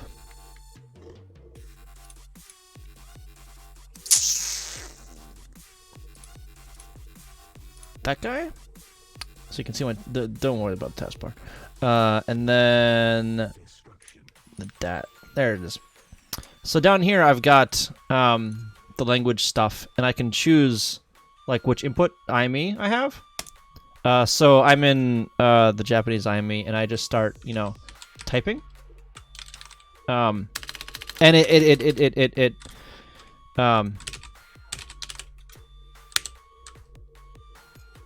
yeah, so I type out the romanization, and it puts the kana in, starting with hiragana. And then if I hit space, it cycles through the kanji.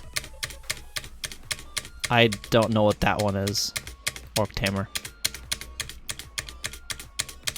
But yeah, so this is the Google Japanese input. Go ahead and turn on that guy again, and turn on that guy again. There we go. Third grade Japanese. I am very far behind with my Japanese lessons. I'm not gonna lie. I only know a handful of kanji. Like very, very few kanji. And I haven't actually practiced for like 3 months. I was doing it regularly, but I was studying like during my lunch break at work, and that came to a grinding halt when I got laid off. You can even see the strokes. I mean, I can kind of see the strokes a little bit. I don't know. Maybe it's just my the font I'm using. Whatever. Can I? Oh, control scroll doesn't actually zoom in here. Beautiful. Learn French. No, I don't want to learn French.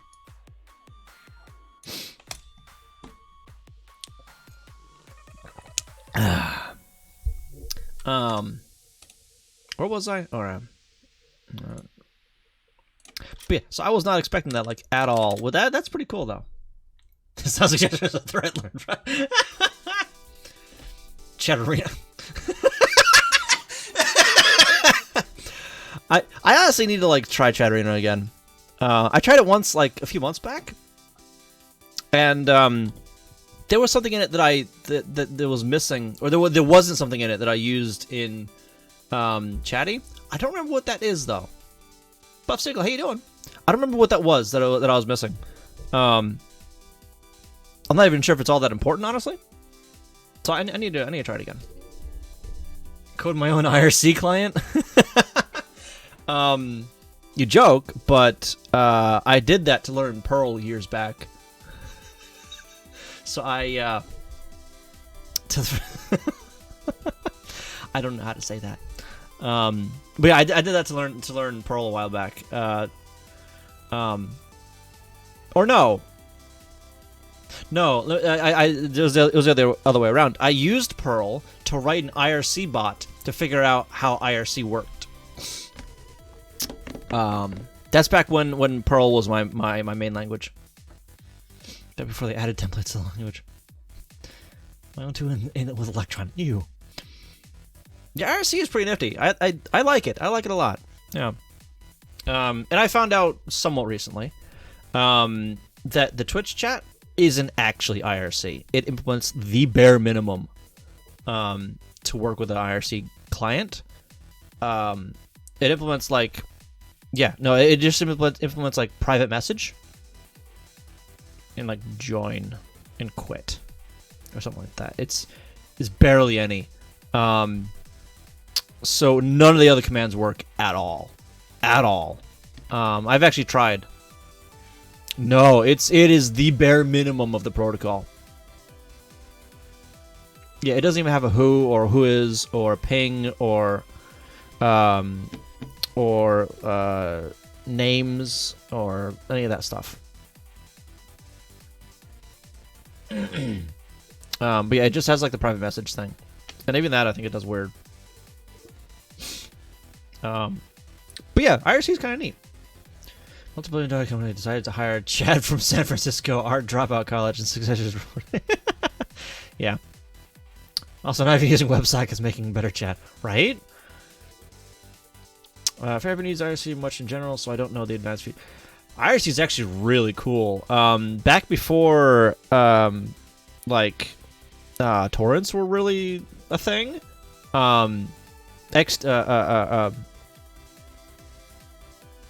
No. XTC? Shoot, I forget the abbreviation for it, but you could no, not torrents, no, but it was downloads over file transfers over IRC. So DCC, thank you, DCC or XDCC. That's where I got the X from. But it's file transfers between clients. So you would have a server bot set up to serve files, and you would queue up like, okay, you'd message the bot saying, okay, I want file number whatever. And the bot's like, all right, you're number 5 in line. And they got pretty advanced and pretty nifty. I actually wrote one myself years back. That kind of worked. Again, that was a project to figure out how that stuff worked. It actually does speeds comparable to direct downloads off a website. It takes 1 hour.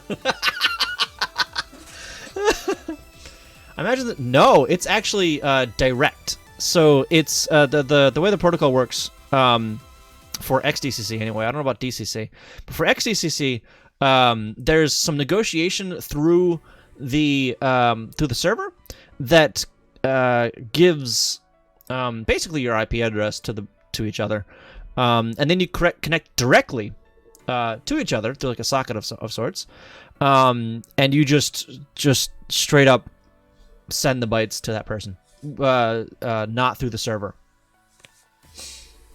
So it was direct machine to machine socket. Yes, Bridgewater. Yes. Still raw. It's raw.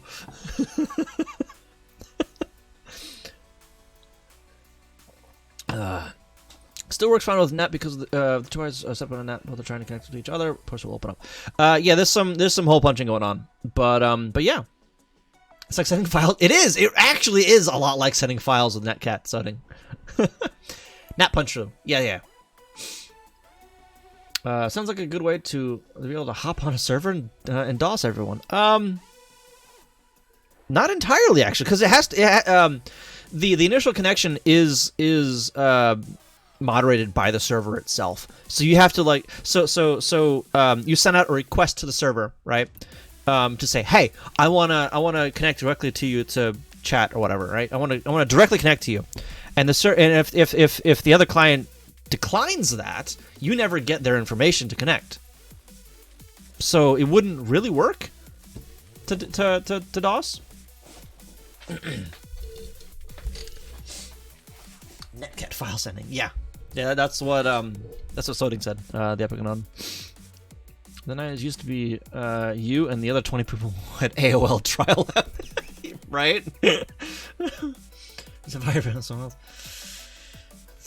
In the 90s, DOSing people? Yeah.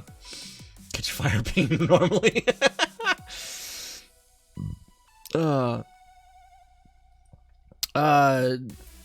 Stroth, how you doing? Welcome. It was possible for a time to send someone a file that would install a script into the IRC client. The popular client MIRC would save files. Yeah, MIRC is. I'm not a fan of MIRC. Or Merc, however pronounced. I always used Irisi or WeChat in the later years.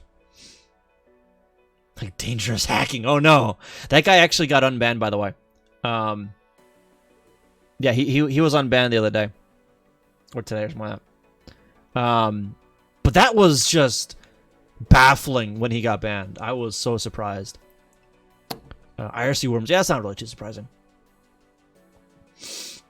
The open source OWL chat client had AOL and Live Messenger in that. Oh, really? I actually used I want to actually make a comeback. Not gonna lie, I want it to come back too. Because that's basically what Discord is a shinier IRC that like uses its own proprietary protocols and servers. You know? That's basically what Discord is. Yeah, with voice chat and crap. Winamp. You could probably still get Winamp. IRC at the very end of its major popularity. It's still used, by the way. I still use it rarely for acquiring some things. JKV, how you doing? Hey yo. I actually used Pigeon, the Pigeon Messenger, for IRC at one point, and then I moved on to WeChat and HexChat. And the guy that develops Pigeon is actually streams on Twitch. I've rated him a bunch. Yeah. Also, at the beginning of my technical stuff, so I had no clue what it was. I guess Discord is shiny IRC. Yeah, it kind of is. You know, I mean, it's got the same ideas to it. It's implemented completely differently. Don't get me wrong. The underlying structure of it is implemented very, very differently. But the idea is there. You know, because it's got the servers and it's got the channels in the server. It even like uses the pound sign or hash for the channel names, you know? Same thing that IRC does. Yeah, Grim. Yeah. You can go to Twitch to send messages on Discord, so you never have to use this nasty chat. I've seen those, yeah. I wonder how hard it would be to set up voice through some IRC bot or something. I don't know, because you could probably channel that all through XECC. You know? You would need, obviously, a special client for that. I don't know. That'd be an interesting project. Discord Major Gamers has the highest amount of alt right. You're not wrong. Octo Thorn. Sure, sure.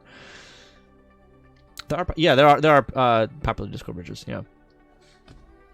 Do I still have this emote? Hang on. I do. That's like the only ooh emote I have on Twitch. I have a bunch more on Discord because of course I do.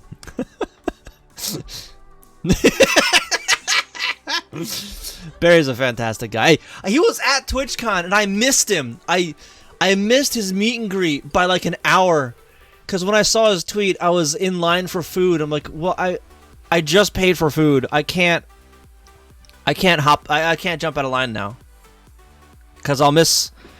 And I saw the tweet like 5 minutes before the end of his meet and greet, so I wouldn't have seen it anyway. Slack and Twitch have their own Discord bootleg? Huh? How you mean? But no, that's Barry Kramer, formerly of the Game Grumps. He does a bunch of stuff on Twitch now, playing games and whatnot. Curse, isn't Curse a company? Like that's what the flame thing is, isn't it? This thing. Slack and Twitch have their own chat app that is like Discord. Oh. Well, I mean, Slack is like a Discord app, but for like corporate or something like that? Businesses or something? I don't know. Twitch has that god-awful Twitch desktop thing that hopefully nobody uses. I think I tried it like once to like fire up a game from like Prime, whatever, the giveaways that I've gotten. It's like the LinkedIn of chat. Yeah, I opened up like once or twice, and I'm like, you know what, this isn't worth it. I've never used it. Curse were bought by Twitch, which was then bought by Amazon. All right. So you send your secretary your massive file in a DM. Yeah. Then get pulled into HR for doing that at work. Really, lowest from my experience, it's had higher latency. That, and it doesn't have BTTV or FFZ, which I use all the time. So like, why would I? Yeah, I don't know. That's just me. To each their own. I've seen it happen since it all.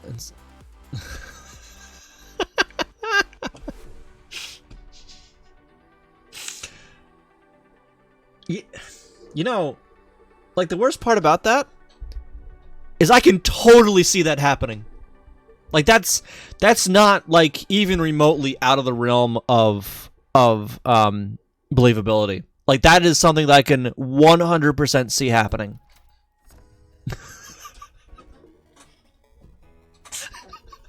I could, like, yeah, like that's, I think I would expect it like that before, like, a proper format, you know? A straight JPEG, whatever. It's...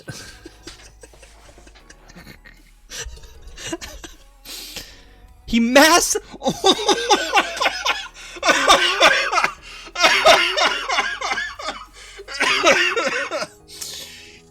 That is fantastic.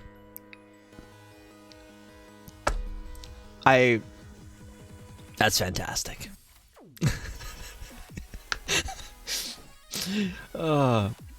Accidentally sent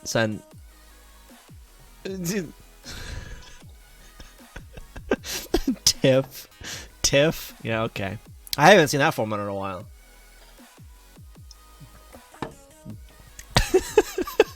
That's good though. I like that. That's good.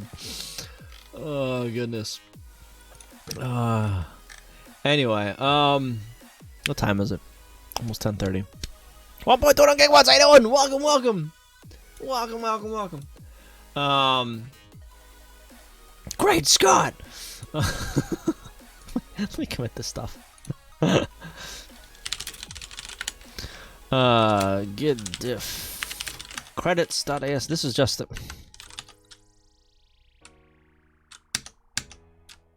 Oh, credits.asm.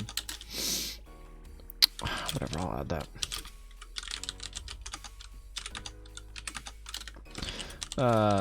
Diff game.asm. This should be mostly just comment stuff, right? Docstring stuff.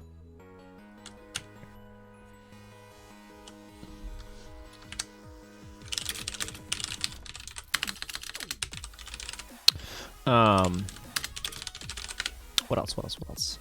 Map decode. Ah, okay, yeah, I can add this one too.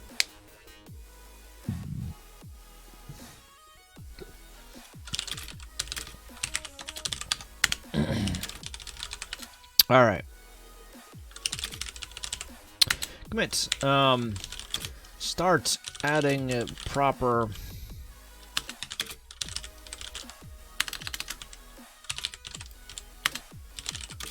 Documentation. I spell documentation. It is cool. All right. The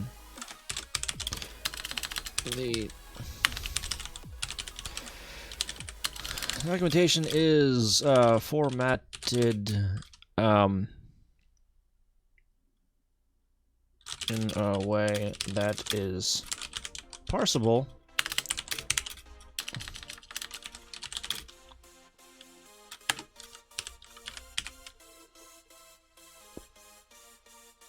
That's one word, though, isn't it?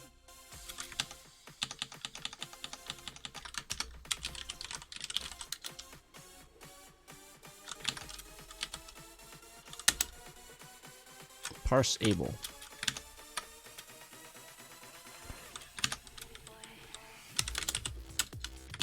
Like that?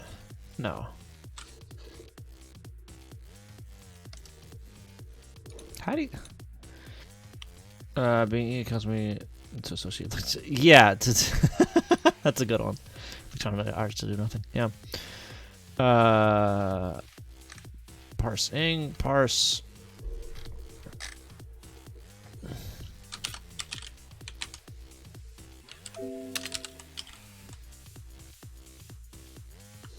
Machine parsable.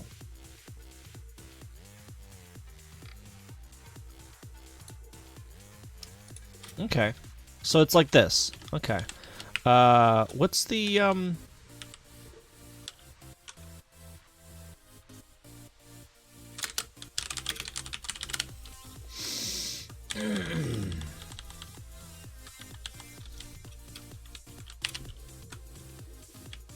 quick start.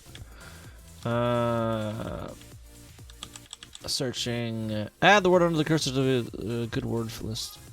Yes. Okay. So CG. That's what it was. Oops.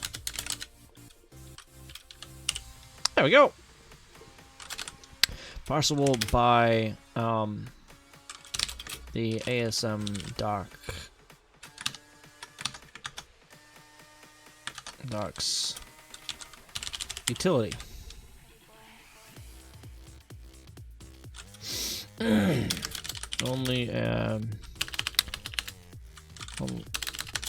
Only a few routines have been have complete documentation.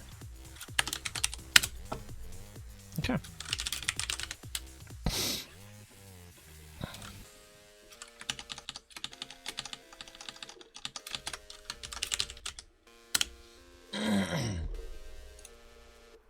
And on that note, we go. On that note, I think I'm going to call it for tonight. I'm getting a little tired. Yeah, and I've been up for about 4 hours. Just about 4 hours. So I will see you guys on Saturday. I don't know if there's going to be movie night tonight. On Saturday night, there might be. There might not be. I don't know. We'll see. Details will be in Discord for that. Yeah, don't go anywhere. We're gonna go see if there's someone to say hi to.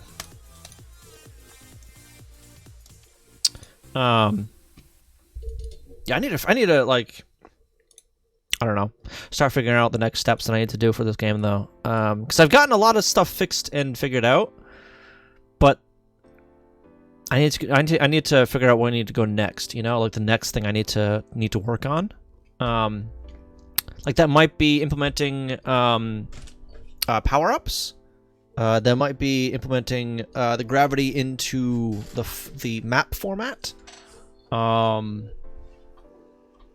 Might also be doing some sort of like level progression type of thing, or some maybe we'll see. I don't know. Or some more child map stuff that I haven't actually implemented. I've drawn it all out. I don't know where my notebook is, but I think it's in the other room. Because I took it to TwitchCon and I didn't actually do anything with it. That's over there. Progression? Well, yeah. So instead of selecting the level, right? Well, I suppose I can have like a level select menu. But you'd start on one map, and like once you finish that one, you go on to the next one, and go on to the next one, and like have a maybe figure out some sort of score system. I don't know. Ever tested self-reg? I have not. No. Because the way I have it set up currently doesn't allow for that. Kind of. Yeah. So if I don't change anything, and if I just put like spawn tiles or bricks in a child board, it will go into that board, sure, but when I drop out of it, it'll go back to the main board instead of going back to the former child board. I have not done that yet. I might. I don't know. Yeah. I haven't... Again, this is a lot of stuff that I need to, like, really think about and hammer out, like, what I really want to do with that. Yeah.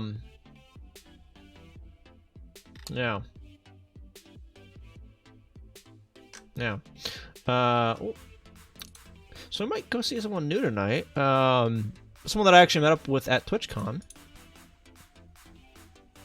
In the sub flag? It's just in the sub. Yeah, it just has a flag of, oh, we're in a subboard. But then again, I mean, I could still like tweak it to make that work, you know? Yeah, I'll have to think about it. I'm not sure. Yeah, let me make sure that this guy's like staying on for a while anyway. Yeah, I guess he is. He probably is. But yeah, so we haven't raided this guy before, I don't think. Yeah, he's not doing any programming or anything like that, but I got the chance to meet him at TwitchCon, and I've known him through other streamers that I watch. So yeah, come say hi with me. I will see you guys on Saturday doing something. I don't know. Yeah. I don't know. I'll see you then. You guys have a good night.